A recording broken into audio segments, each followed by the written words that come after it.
Hello बेटा लोग, मेरा नाम है CSIP मिथुन जायसवाल। बेटा जी, हम कर रहे हैं OCM के अंदर बुलेट स्पीड की तरह रिवीजन, जिसके अंदर हम स्पीड में भी पढ़ने वाले और डिटेल्ड में भी पढ़ने वाले हैं। इतना फटाफट पढ़ेंगे कि आपके कंसेप्ट फटाफट फटाफट क्विकली रिवाइज होने लगेगा। तो बेटा जी, हम स्पीड प्लस कंसेप्ट दोनों को पकड़ के ये रिवीजन कर रहे हैं। अब तक हमने कंज्यूमर प्रोटेक्शन कर दिया है, अब उसके बाद हमने फाइनेंशियल मार्केट भी कर दिया। मैं टफ टफ चैप्टर पकड़ रहा हूँ जो बच्चों को बहुत टफ लगते हैं, ताकि क्या हो, एग्जाम के पॉइंट से आप वो पेपर्स, वो सब्जेक्ट्स को अच्छे से कर सको, वो चैप्टर्स को अच्छे से कर सको। तो बेटा जी, आज क्या लेंगे? आज हम वो चैप्टर लेंगे जो बच्चों को इतने गोलमाल करता है, इतना गोलमाल करता है कि पूछो मत। कौन सा? Finance management. बेटा जी, फाइनेंस मैनेजमेंट एक ऐसा चैप्टर है ना जिसके अंदर इतने पॉइंट्स होते बोले कि सर पूरे BST, पूरे OCM के पॉइंट्स एक तरफ और सिर्फ फाइनेंस मैनेजमेंट के पॉइंट्स एक तरफ। इतना मेरी दिमाग की खिचड़ी होती है, पूछो मत। तो बेटा, ये जो तुम्हारा सेंटेंस है कि दिमाग की खिचड़ी होती है, पूछो मत, वो आज अभी तक के लिए था। क्योंकि अब जब मेरा ये वीडियो देख रहे हो, मैं आपको गारंटी देता हूँ, गारंटी, इतना मस्त तैयार करवाऊंगा, आपको लगेगा कि सर क्या मस्त वाला, अब तो मेरे को कॉन्फिडेंस आ रहा है।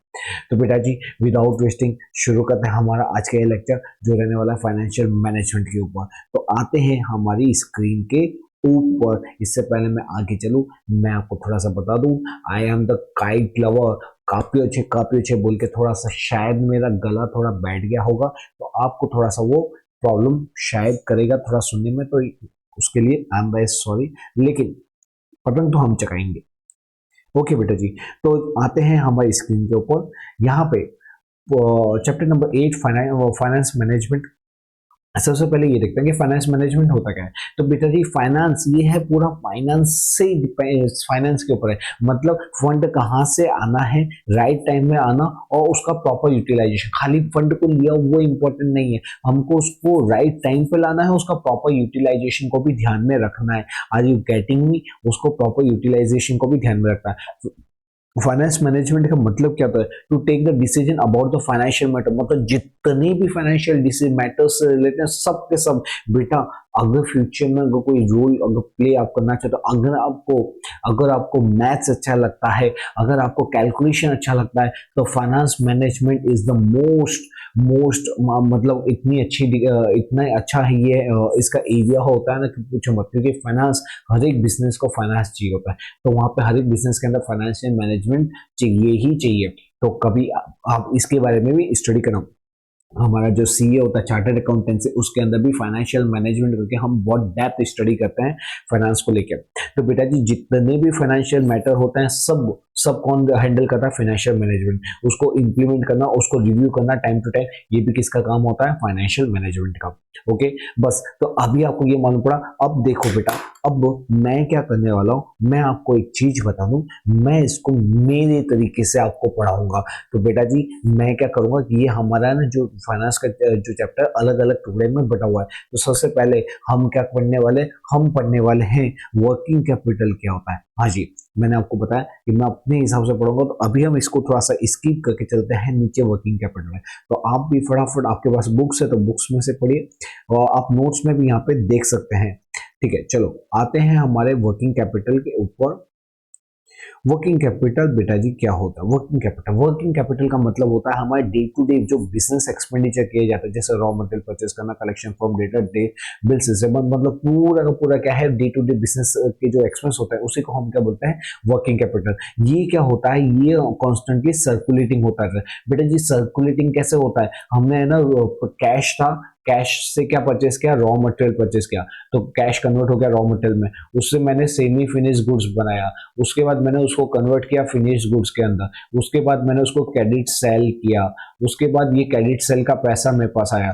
तो देखो, ये cash RM, semi finish goods, finish goods, credit sale, then cash. तो कैश कितने चेंजिंग फॉर्म होते रहे, तो यही तो होता है, ये सर्कुलेट होता रहता है। Okay, therefore working capital is called life blood, क्योंकि क्या होगा अगर वर्किंग कैपिटल के लिए पैसा नहीं बचा तो बिजनेस कैसे करेंगे, इसलिए इसको क्या बोला जाता है, लाइफ ब्लड भी बोला जाता है। अब कंसेप्ट ऑफ वर्किंग कैपिटल, बेटा जी दो प्रकार के कंसेप्ट होता है, एक होता है ग्रॉस वर्किंग कैपिटल, एक होता है net working capital. Gross working capital का मतलब होता है सिर्फ किसका टोटल करना, करंट एसेट। जब आप टोटल इन्वेस्टमेंट, जब आप सिर्फ और सिर्फ करंट एसेट्स के अंदर मैंने कितना पैसा लगाया हुआ, मेरी टोटल करंट एसेट्स कितनी है, मतलब मेरा फिनिश गुड्स कितना है, रॉ मटेरियल कितना है, इन्वेंट्री कितना है, डेटा कितना है, रिसीवेबल्स कितना है, शॉर्ट टर्म सिक्योरिटीज कितने, मतलब gross working capital is equal to total current.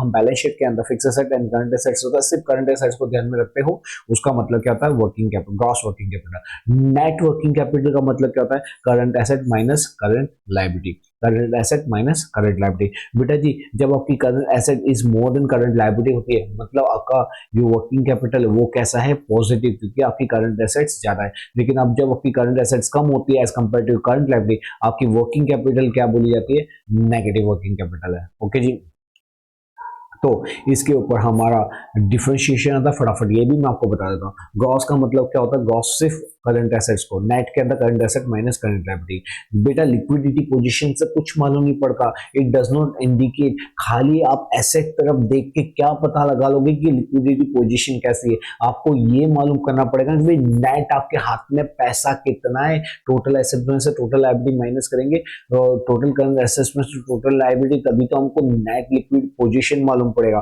Financial position, बेटा जी इसका मैं सिंपल अगर आपको ये बोलूं ना, आपके जेब में 100 रुपए, क्या है 100 रुपए, वाओ पार्टी करेंगे, अरे 100 रुपए में से तेरे को ऑलरेडी 120 रुपए तेरे फ्रेंड को चुकाने हैं, 100 रुपए में से 120 रुपए चुकाने, क्या तू चुका पाएगा, क्या नहीं चुका पाएगा, कहां से 20 रुपए और उधार लेके किसी से और से उधार लेके इसको भी देना पड़ेगा। मतलब क्या होता है, ये लिक्विडिटी पोजीशन बताता है। 100 रुपए, सिर्फ 100 रुपए ये नहीं बताता कि आपकी पोजीशन कैसी है, समझे। फाइनेंशियल पोजीशन यही है, it does not give true idea of the financial position, ये बताता नहीं है। यहाँ पे अगर मेरे पास सपोज 1 करोड़ हो, मैं खुश हो जाऊंगा, वाओ यार मेरे पास तो 1 करोड़ है, लेकिन बेटा जी वहां पे क्या होगा, मेरे पास 1 करोड़ रुपए है लेकिन सामने मेरे को 2.5 करोड़ रुपए देने हैं। जब 2.5 करोड़ दूंगा मैं बोलूंगा जी यार कैसे कहाँ से लाऊंगा बाकी के 1.5 करोड़ रुपए। तो बेटा जी ये ट्रू फाइनेंशियल पोजीशन बताती है, जबकि ये फाइनेंशियल पोजीशन नहीं बताती। इंक्रीज इन करंट लायबिलिटी, बेटा जी जब इंक्रीज इन करंट लायबिलिटी करते हैं ना, तो ये भी क्या होता है, ये भी मेरा इंक्रीज हो जाता है, लेकिन क्योंकि ये current assets minus current liability होता है, इसलिए अगर इसको इंक्रीज करोगे तो ये भी ऑटोमेटिक इंक्रीज हो जाएगा। तो इसका मतलब क्या होगा, नेट इंपैक्ट क्या आएगी, नेट इंपैक्ट आएगी 0। ठीक है, तो यहाँ पे ये does not increase in the net working capital, तो यहाँ पे नेट वर्किंग कैपिटल बदलती नहीं है, और यहाँ पे नेट वर्किंग कैपिटल, यहाँ पे हमारी वर्किंग कैपिटल जो होती है क्रॉस वर्किंग कैपिटल, वो क्या हो जाती है, इंक्रीज हो जाती है। ठीक है जी, okay. Characteristics of working capital, working capital होता है क्या है बेटा जी, ये होता है शॉर्ट टर्म कैपिटल, मतलब डे टू डे बिजनेस के लिए होता है, इसलिए शॉर्ट टर्म कैपिटल होता है। ये इन्वेस्टमेंट किया जाता है हमारे, ये चेंजिंग फॉर्म करंट एसेट्स हमने पढ़े थे डेटा बिल्स, तो इसका ये क्या होता है, इन्वेस्टमेंट इन करंट एसेट्स होता है। ये क्या होता है बेटा जी, लिक्विडिटी को बताता है। Liquidity is the basic working feature of the working capital. All the current asset in which working capital is employed are converted into cash easily. मतलब क्या प्रकार होता है कि ये बेटा जी जो वर्किंग कैपिटल होता है ना, वो इजीली लिक्विड में कन्वर्ट हो जाता है। मेरे डेटा, मेरा RM, पैकिंग मटेरियल, मेरा सेमी फिनिश गुड्स, स्टॉक, मेरे बिल्स, ये क्या होता है, इजीली कन्वर्ट हो जाता है लिक्विड के अंदर, इसलिए इसको बोला जाता है कि ये इजीली लिक्विड फॉर्म के अंदर होता है। यहाँ पे लेस रिस्क होता है, क्योंकि अगर आपने सपोज रॉ मटेरियल परचेज किया, आपको लगा कि मेरे को आगे बिजनेस नहीं करना, आप इजीली वो रॉ मटेरियल को सेल कर सकते हो और अपना पैसा रियलाइज कर सकते हो, तो ये लेस रिस्की होता है। यहाँ पे चेंजिंग फॉर्म होता है, मैंने आपको बताया था, RM से किसके अंदर, RM से semi finish goods, then credit sales, then पैसा आएगा, तो क्या इसका चेंज फॉर्म होता रहता है, हाँ जी। तो चेंजिंग फॉर्म ये क्या होता है, ये डे टू डे एक्सपेंस के लिए होता है। यहाँ पे बेटा करंट एसेट्स होती है, फिक्स एसेट्स नहीं होती, इसलिए यहाँ पे डेप्रिसिएशन नहीं लगता। ये क्या होती है, छोटी वर्किंग कैपिटल, छोटा बिजनेस, छोटी वर्किंग कैपिटल, बड़ा बिजनेस, बड़ा वर्किंग कैपिटल। तो ये type and form of business के हिसाब से क्या होता है, इसकी रिक्वायरमेंट अलग अलग होती रहती है। ओके जी, फटाफट फटाफट एक ये क्या होता है, शॉर्ट टर्म के लिए चाहिए होता है, ये करंट एसेट्स में इन्वेस्ट किया जाता है, इजीली लिक्विड में कन्वर्ट हो जाता है, लेस रिस्क होता है, चेंजिंग फॉर्म होता रहता है, डे टू डे एक्सपेंस के लिए होता है, यहाँ पे डेप्रिसिएशन नहीं लगता, एंड ये type and form of business के हिसाब से चेंज होता रहता है। ये थे इसके कैरेक्टरिस्टिक। अब आता है फैक्टर अफेक्टिंग वर्किंग कैपिटल। बेटा जी, फैक्टर अफेक्टिंग वर्किंग कैपिटल के अंदर मैको फैक्टर अफेक्टिंग को कैसे पढ़ना है, इसका मतलब होता है कि आपका वर्किंग कैपिटल कितना होगा, कब होगा, ज्यादा होगा, कितना होगा। सपोज मैं बोलूं कि अगर मैं 1 लाख का कैश लेके आऊं तो क्या मैं कोई भी बिजनेस कर पाऊंगा? नहीं जी नहीं, ऐसा नहीं होगा। अच्छा सर, तो एक काम करते हैं, मैं 1 करोड़ रुपए लेके आऊं तो कोई भी बिजनेस के अंदर वर्किंग कैपिटल के रूप में चलेगा? नहीं भाई नहीं, तो 10 करोड़ लाएगा तो भी ऐसा नहीं हो सकता। ये डिपेंड करता है इन सारे फैक्टर्स के ऊपर, इसलिए इसको बोला जाता है फैक्टर अफेक्टिंग वर्किंग कैपिटल। मतलब तेरा वर्किंग कैपिटल कितना होगा ये डिपेंड करेगा ये सारे फैक्टर्स के ऊपर। मतलब सर देखो, nature, type and nature of the business. अगर बेटा जी अगर आपका ट्रेडिंग या तो लेबर इंटेंसिव इंडस्ट्री है तो वहां पे क्या होता है, लेबर को रेगुलर पेमेंट करना पड़ेगा, वहां पे आपको मोर वर्किंग कैपिटल है। लेकिन जहां पे क्या है, पब्लिक यूटिलिटीज ज्यादा है, मशीनरी ज्यादा है, वहां पे वर्किंग कैपिटल या तो छोटा बिजनेस है वहां पे वर्किंग कैपिटल कम लगेगा। साइज ऑफ अ बिजनेस वही लिखा, लार्ज बिजनेस मोर वर्किंग, छोटा बिजनेस छोटी वर्किंग कैपिटल। प्रोडक्शन साइकिल, बेटा जी सपोज कि आपका है ना, आपका किसका बिजनेस है, सपोज आपका पकौड़ी का बिजनेस है, पकौड़ी का, गुजरात में वैसे भी पकौड़ी बहुत चलती है, कुछ चले या ना चले पकौड़ी का धंधा तो चलेगा ही चलेगा। तो बेटा जी कहने का मतलब क्या, प्रोडक्शन साइकिल। अगर आपका पकौड़ी का बिजनेस है, आपने सोचा कि पकौड़ी बनाएंगे बेचेंगे, तो बेटा तुम जाओगे मार्केट से, सुबह आलू खरीदोगे, धनिया खरीदोगे, और क्या क्या इंग्रेडिएंट्स लगते हैं, चने खरीदोगे, ठीक है, और पुदीना खरीदोगे, ये सब खरीदा आपने, उसका क्या क्या मिक्सचर किया, शाम को ठेला लगाया और सब कुछ बेच दिया। शाम को क्या होगा, रात होते होते सारा माल बिक गया, आपका पूरा का पूरा पैसा कन्वर्ट हो गया, क्या वो जो रॉ मटेरियल फिनिश गुड्स था कन्वर्ट हो गया कैश के अंदर। मतलब कि बेटा जी क्या होता है, पकौड़ी के बिजनेस के अंदर सुबह हमने पैसा लगाया और शाम तक आते आते पूरा पैसा रियलाइज हो गया। लेकिन वहीं पे जो दूसरा व्यक्ति है वो किसके अंदर बिजनेस लगाता है, वो ग्रे ग्रे क्लोथ खरीदता है। कौन सा? Grey cloth. उसको क्या कर रहा है, उसको फिर फिनिश गुड्स के अंदर, नॉर्मल क्लोथ के अंदर कन्वर्ट करने का, उस पर कलर करो, उसको पेंट करो, उसको फिर कटिंग करो, उसको स्टिच करो, शर्ट पैंट बनाओ, फिर उसको बेचो, फिर उसका पैसा रियलाइज करो। और ये प्रोसेस के अंदर कितना महीना लग जाता है? 2 से 3 महीने। तो वहां पे वर्किंग कैपिटल ब्लॉक रहती है 2 से 3 महीने, और पकौड़ी के बिजनेस में वर्किंग कैपिटल सिर्फ और सिर्फ 1 दिन के लिए रहती है। तो ये आपकी प्रोडक्शन साइकिल डिसाइड करती है कि आपकी वर्किंग कैपिटल कितने टाइम के लिए ब्लॉक होगी। प्रोडक्शन पॉलिसी एंड डिमांड, बेटा जी जैसे जैसे कि हम है ना स्वेटर पहनते हैं, अब ये स्वेटर है, आपको क्या लगता है कि स्वेटर का प्रोडक्शन 10 दिन पहले शुरू होता है स्वेटर सेल से? नहीं, पूरे साल भर जैकेट्स, स्वेटर ये बनते रहते हैं। लेकिन उसका पैसा कब रियलाइज होता है?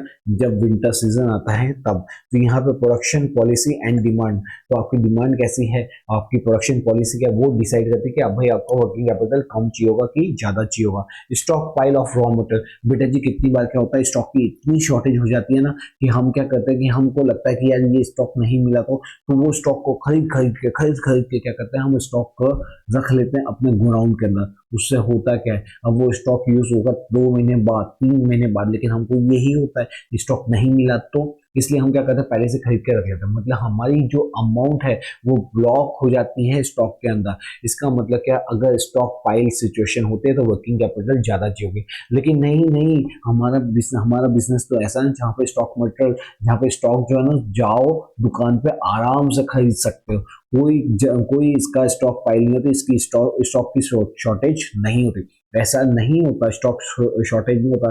तो why will you purchase in advance, आप जब भी जरूरत हो तो परचेज करोगे और फिर उसको मैन्युफैक्चर करोगे, उस सिचुएशन वर्किंग कैपिटल कम चाहिए लगेगी। ओके जी, फिर नेक्स्ट है क्रेडिट पॉलिसी। बेटा जी अगर है ना एक बिजनेस है जिसके अंदर क्रेडिट पॉलिसी है 2 महीना, और दूसरा बिजनेस है जिसमें लिखा हुआ आज कैश काले उधार, आज कैश काले उधार, तो बेटा एक बिजनेस जिसके अंदर 2 महीने का क्रेडिट पॉलिसी दे रहा, मतलब वर्किंग कैपिटल क्या चाहिए होगी, ज्यादा चाहिए होगी। और आज बिजनेस काले उधार, मतलब उसका पूरा बिजनेस कैश में होता है, वहां पर वर्किंग कैपिटल क्या चाहिए होगी, कम चाहिए होगी। फिर आता है conversion of current assets into cash. बेटा जी मेरी जो करंट एसेट्स है, मेरा डिटेल्स, मेरा स्टॉक, मेरा फिनिश गुड्स, ये कितनी जल्दी कन्वर्ट होता है कैश के अंदर। अगर फास्टर कलेक्शन प्रोसेस है तो वर्किंग कैपिटल कम चाहिए होगी, लेकिन अगर फास्ट कलेक्शन नहीं होता तो वर्किंग कैपिटल ज्यादा चाहिए होगी। स्टॉक टर्नओवर रेशियो, इसमें बेटा जी जितना हायर टर्न होगा उतना लेस वर्किंग कैपिटल चाहिए होगा। आपको क्या करना है, higher the stock turnover less the working capital required. ठीक है। नेक्स्ट, फिर ऑपरेटिंग एफिशिएंसी, अगर आप बहुत अच्छे से धंधा करें, बहुत अच्छे से बिजनेस करें, बिजनेस को मेंटेन करें, बेटर एफिशिएंसी, उससे क्या होता है वर्किंग कैपिटल कम हो जाता है। डिस्ट्रीब्यूशन ऑफ प्रॉफिट, बेटा जी अगर आप सारा प्रॉफिट लो लो लो ले जाओ ले जाओ ले जाओ, मतलब सारा प्रॉफिट डिस्ट्रीब्यूट कर देते हो, तो वर्किंग कैपिटल के लिए पैसा कहाँ से आएगा? वहां पे high cash dividend increase the working capital need, तो आपको वर्किंग कैपिटल के लिए ज्यादा पैसा चाहिए होगा, लोगों से उधार मांग के फिर वर्किंग बिजनेस के लिए पैसे मंगाने पड़ेंगे।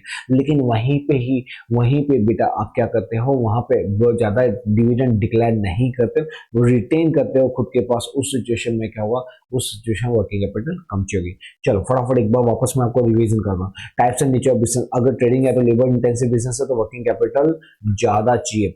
अगर साइज ऑफ अ बिजनेस, बड़ा बिजनेस ज्यादा वर्किंग कैपिटल, छोटा बिजनेस छोटी वर्किंग कैपिटल। प्रोडक्शन साइकिल, अगर प्रोडक्शन साइकिल आपकी बड़ी है तो वर्किंग कैपिटल ज्यादा, प्रोडक्शन साइकिल आपकी छोटी है वर्किंग कैपिटल कम। फिर आता है प्रोडक्शन पॉलिसी, अगर आपका प्रोडक्ट ऐसा है जो पूरे साल में बनता है लेकिन सेल सिर्फ पर्टिकुलर महीने में होता है तो महीने उसमें वर्किंग कैपिटल ज्यादा। लेकिन नहीं नहीं, हमारा तो बिजनेस ऐसा है ना जो सुबह बनाओ शाम को बेचो, वर्किंग कैपिटल कम। फिर stock pile of raw material, अगर आप ऐसा बिजनेस करते हो जिसके अंदर स्टॉक की हमेशा शॉर्टेज होती है, आपको स्टॉक पहले से खरीद के रखना पड़ता है, वर्किंग कैपिटल ज्यादा। नहीं नहीं, हमको तो जाओ आराम से स्टॉक मिल जाता है तो वर्किंग कैपिटल कम। क्रेडिट पॉलिसी, आपका बिजनेस है जहां पे 2 महीने 3 महीने 4 महीने 6 महीने तक आपको क्या देना पड़ता है, आपको देना पड़ता है credit policy, credit time period देना पड़ता है डेटर्स को, तो वहां पे वर्किंग कैपिटल ज्यादा। नहीं नहीं, हमारे यहाँ पे तो बिजनेस में टैग लगा हुआ है, आज ये कैश काले उधार, मतलब हम उधारी में बिजनेस नहीं करते, वर्किंग कैपिटल कम चाहिए होगी। फिर conversion of current asset into cash, अगर आप इजीली कन्वर्ट कर सकते हो करंट एसेट इनटू कैश तो वहां पे वर्किंग कैपिटल कम। लेकिन नहीं नहीं, इतनी आसानी से नहीं होता है सर, समय लगता है, वर्किंग कैपिटल ज्यादा। Stock turnover, higher the turnover lower the working capital. Operating efficiency, जितना ज्यादा ऑपरेटिंग एफिशिएंसी उतनी वर्किंग कैपिटल कम होगी। डिस्ट्रीब्यूशन ऑफ प्रॉफिट, अगर प्रॉफिट डिस्ट्रीब्यूशन ज्यादा, वर्किंग कैपिटल क्या होगी, ज्यादा लगेगी। ठीक है, आपको ये लॉजिकली याद करो, एकदम एकदम इजीली याद हो जाएगा। ठीक है जी, तो ये हमने क्या देखा, वर्किंग कैपिटल उसके कैरेक्टरिस्टिक्स और फैक्टर फैक्टिंग। अब आते हैं नेक्स्ट पॉइंट के ऊपर, फिक्स कैपिटल। बेटा जी फिक्स कैपिटल क्या होता है, जब हम बेटा जी इन्वेस्ट करते हैं इन बिजनेस फॉर, मतलब कि फिक्स एसेट्स में जब इन्वेस्ट किया जाता है, मतलब बड़ी बड़ी एसेट्स के अंदर, मतलब जहां पे हम इन्वेस्टमेंट कर रहे हैं हमारे बिल्डिंग्स के अंदर, मशीनरी के अंदर, इक्विपमेंट के अंदर, वो बोला जाता है फिक्स्ड कैपिटल। ओके, क्या बोला जाता है, फिक्स कैपिटल। जैसे land, building, machinery, plant, furniture, इन सब में इसका जो पीरियड होता है जनरली क्या होता है 5 ईयर और अबो का होता है, उसे हम क्या बोलते हैं, फिक्स कैपिटल बोलते हैं। ठीक है जी, कैरेक्टरिस्टिक्स देखें, long period fix capital is invested in the business for long period. तो यहाँ पे जो हमारी लॉन्ग पीरियड, यहाँ पे जो जनरली फिक्स कैपिटल जो इन्वेस्ट किए जाते हैं छोटे टाइम पीरियड के लिए, 5-5 साल या उससे ज्यादा के लिए इन्वेस्ट की जाती है। Different ratio in different business, बेटा जी अगर छोटा बिजनेस है, छोटा सा कारखाना है जहाँ यहाँ पे लेबर इंटेंसिव ज्यादा है तो वहां पे फिक्स कैपिटल कम। बड़ी इंडस्ट्री है, ऑटोमेशन इंडस्ट्री है, फिक्स कैपिटल ज्यादा होगी। कंपोनेंट, इसके कंपोनेंट क्या होते हैं, कौन कौन से होते हैं, land, building, plant, machinery, vehicle, furniture, ये सब इसके कंपोनेंट होते हैं। ये क्या होता है, लेस लिक्विड होता है, मतलब एक बार आपने अगर बिल्डिंग में पैसा डाल दिया, आप उसको बेच के कन्वर्ट नहीं करवा लोगे।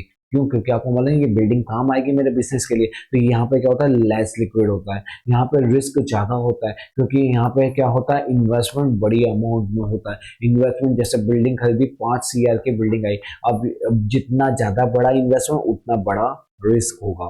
ठीक है, फिर यहाँ पे हमको मालूम है कि जितने भी फिक्स के एसेट्स है उसके ऊपर क्या लगता है, हमको डेप्रिसिएशन लगता है। इसका सोर्स क्या होता है, आप अलग अलग सोर्स से ला सकते हैं, जैसे प्रोमोटर खुद लाएगा, ओनर ला सकता है, सिक्योरिटी से इशू करके, फाइनेंशियल इंस्टीट्यूशन से लोन लेके, या तो रिटेन प्रॉफिट से भी हम यहाँ पे पैसा के पैसे से हम फिक्स एसेट को खरीदते हैं। फटाफट एक बार वापस बेटा जी देखते हैं, लॉन्ग पीरियड के लिए इन्वेस्ट की जाती है, या बिजनेस टू बिजनेस डिपेंड करता है कि आपकी फिक्स कैपिटल की रिक्वायरमेंट क्या होगी। यहाँ पे इसके कंपोनेंट क्या होते हैं, ये सारे इसके कंपोनेंट है। ये लेस लिक्विड होता है क्योंकि हम इसको कैश में जल्दी से कन्वर्ट नहीं करवाते हैं। यहाँ पर रिस्क बहुत ज्यादा होता है क्योंकि ह्यूज इन्वेस्टमेंट लगा हुआ होता है। इसके अंदर हम क्या करते हैं, फिक्स एसेट्स होते हैं इसलिए डेप्रिसिएशन काउंट करते हैं। इसके सोर्स अलग अलग सोर्स होते हैं। Factor affecting need of fix capital, बेटा जी फिक्स कैपिटल जो होता है ना, उसके अंदर फैक्टर अफेक्टिंग का मतलब कि हमारी फिक्स कैपिटल कितनी चाहिए होगी, तो वो डिपेंड करेगा types and the nature of business. अगर जैसे शिपिंग, आयरन, स्टील इंडस्ट्री है तो वहां पे फिक्स कैपिटल ज्यादा, लेकिन अगर सर्विस इंडस्ट्री है तो fix capital come. Size of unit, छोटा बिजनेस छोटी वर्किंग कैपिटल, बड़ा बिजनेस बड़ी वर्किंग कैपिटल। वो use of ownership and lease, अगर बेटा जी लीज का मतलब होता है रेंट, अगर आप रेंट पे चीजें खरीदो, रेंट पे बिल्डिंग ले लेते हो और उसको क्या करते हैं बिजनेस करे, तो आपको खरीदने की तो जरूरत ही नहीं पड़ी, इसका मतलब वहां पे फिक्स कैपिटल कम चुकी है। लेकिन मैं बोलूंगा नहीं नहीं, हम तो भाई बिजनेस करेंगे तो सब कुछ खरीदेंगे, अपना होना चाहिए। मतलब मैं बिल्डिंग भी खुद की खरीदूंगा। अब बिल्डिंग कितने की थी, 2 करोड़ की बिल्डिंग थी, मैंने उसको खरीदा, अब मेरी फिक्स कैपिटल क्या हो गई, ब्लॉक हो गया। मतलब क्या होता है, अगर मैं लीज पे खरीदता हूँ तो फिक्स कैपिटल ना के बराबर, लेकिन वहीं पे मैं ओनरशिप में लेता हूँ तो फिक्स कैपिटल मेरे को ज्यादा चाहिए होती है। रिसर्च एक्सपेंस, बेटा जी मेरा जो बिजनेस है उसमें वो इतने सारे रिसर्चेस कंडक्ट किए जाते हैं, पूछो मत। तो रिसर्च के लिए मेरे को रिसर्च इक्विपमेंट लगता है, तो वहां पे फिक्स कैपिटल ज्यादा लगेगी। लेकिन मेरे बिजनेस में कोई प्रकार का रिसर्च नहीं होता तो फिक्स कैपिटल कम लगेगी।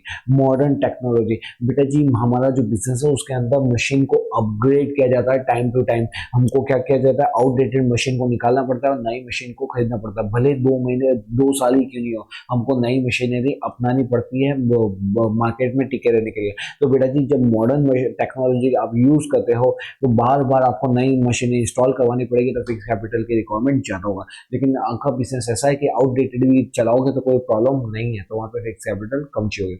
गवर्नमेंट असिस्टेंट, बेटा जी गवर्नमेंट बोलते हैं कि जाओ जाओ इस एरिया के अंदर अगर आप बिजनेस करोगे सस्ते रेट में मैं आपको लैंड दूंगा, पानी दूंगा, वाटर फैसिलिटी दूंगा। हम क्या करेंगे, सस्ता मिल रहा है, वाओ 5 करोड़ की जगह आपको 50% डिस्काउंट ऑफर में आपको सब्सिडी दी जाएगी, जिसके अंदर आपको 2.5 करोड़ ही खर्चने, वहां पे फिक्स कैपिटल क्या हो जाएगी, कम लगेगी। लेकिन दूसरी गवर्नमेंट बोलती नहीं नहीं नहीं, आपको जो 5 करोड़ है ना वही 5 करोड़ देने, इवन उल्टा से कुछ ज्यादा और गवर्नमेंट ड्यूटीज वगैरह भी देना पड़ेगा, वहां पे फिक्स कैपिटल क्या हो जाएगी, बढ़ जाएगी। मतलब गवर्नमेंट असिस्टेंट दे रही है तो फिक्स कैपिटल कम, गवर्नमेंट असिस्टेंट नहीं दे रही है तो फिक्स कैपिटल ज्यादा।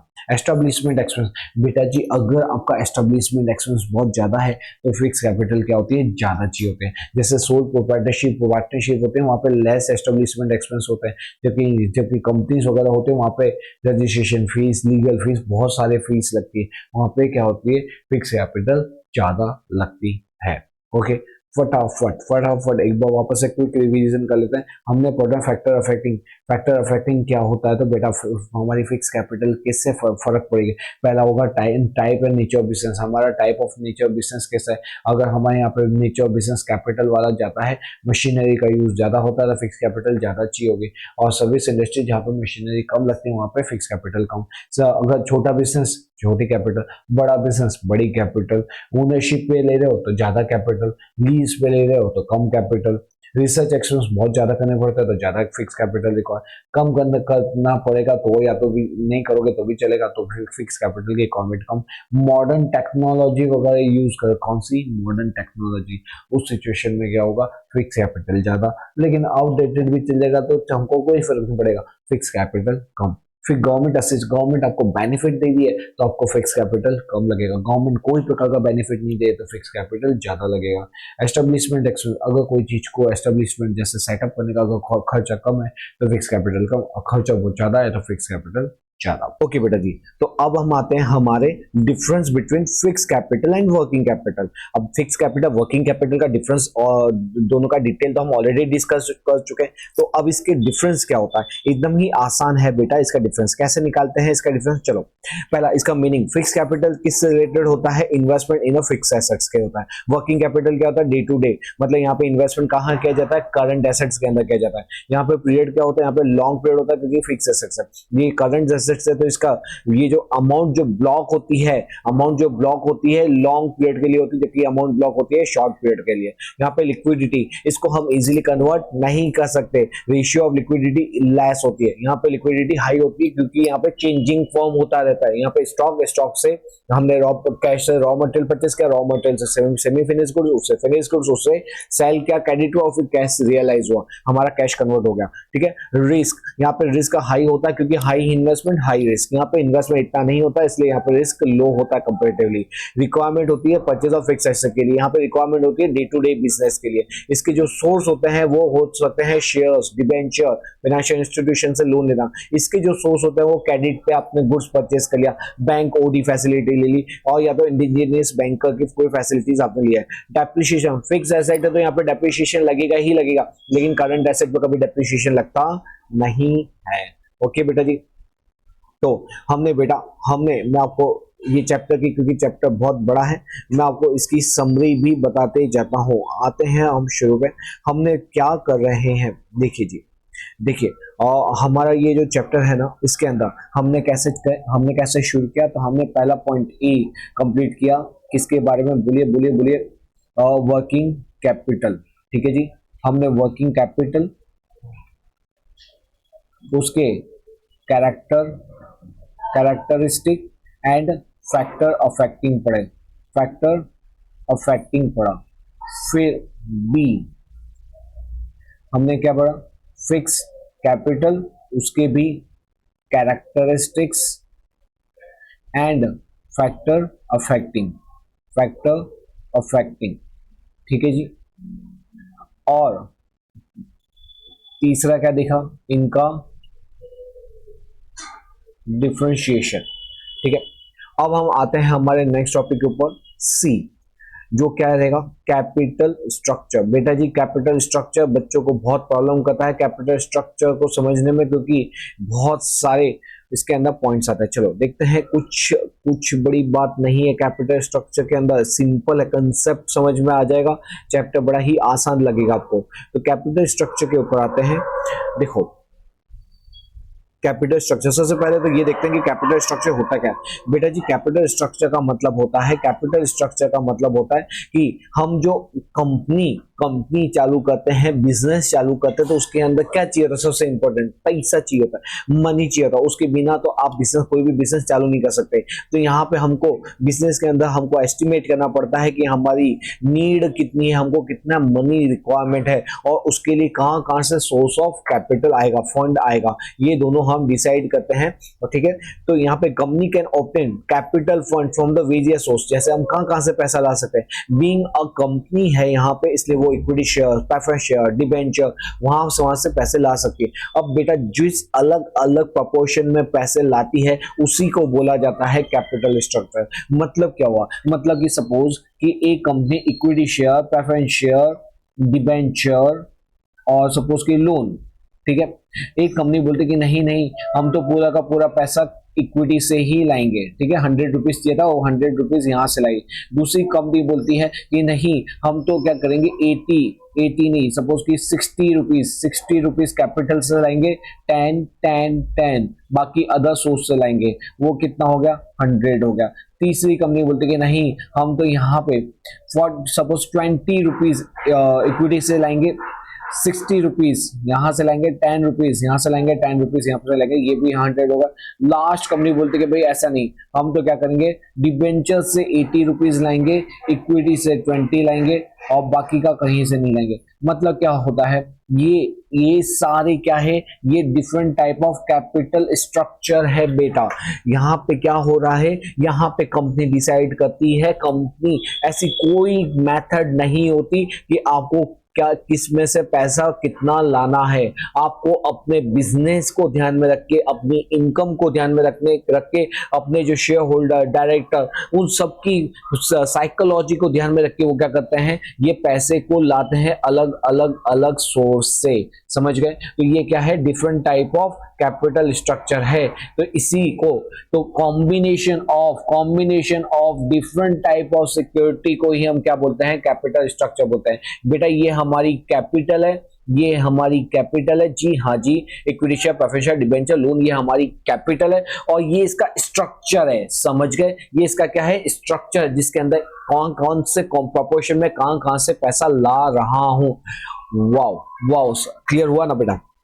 तो देखो कैपिटल स्ट्रक्चर मतलब क्या है, in what proportion will the various type of security be issued is called capital structure. तो कौन कितने प्रोपोर्शन में हर एक सिक्योरिटी को इश्यू किया जाएगा उसी को हम कैपिटल स्ट्रक्चर बोलते हैं। कैपिटल स्ट्रक्चर क्या होता है, combination of different source of capital. ये क्या होता है, हमारा जो कैपिटल है उसका ही अलग अलग उसका जो सोर्स है, इक्विटी में से इतना प्रोपोर्शन, डिबेंचर्स में से इतना, प्रेफरेंस से इतना, लोन में से उतना, उसी को बेटा जी हम क्या बोलते हैं, कैपिटल स्ट्रक्चर बोलते हैं। ओके, कैपिटल स्ट्रक्चर का मतलब क्या होता है, combination of different source to raise necessary capital. बस एक ही चीज को घुमा घुमा के बोला जा रहा है, बाकी कंसेप्ट क्या है वही का वही है, ठीक है। अब ये हमारा जो कैपिटल स्ट्रक्चर वो आइडल होना चाहिए। आइडल मतलब क्या है बेटा जी, आप है ना आंख बंद करके एक ना वैसे हम जैसे जैसे गेम खेलते थे, अक्कड़ बक्कड़ बम्बे बो 80 90 पूरे 100, ऐसे गेम खेलते थे, तो वैसे नहीं करेंगे कि यहाँ पे इक्विटी,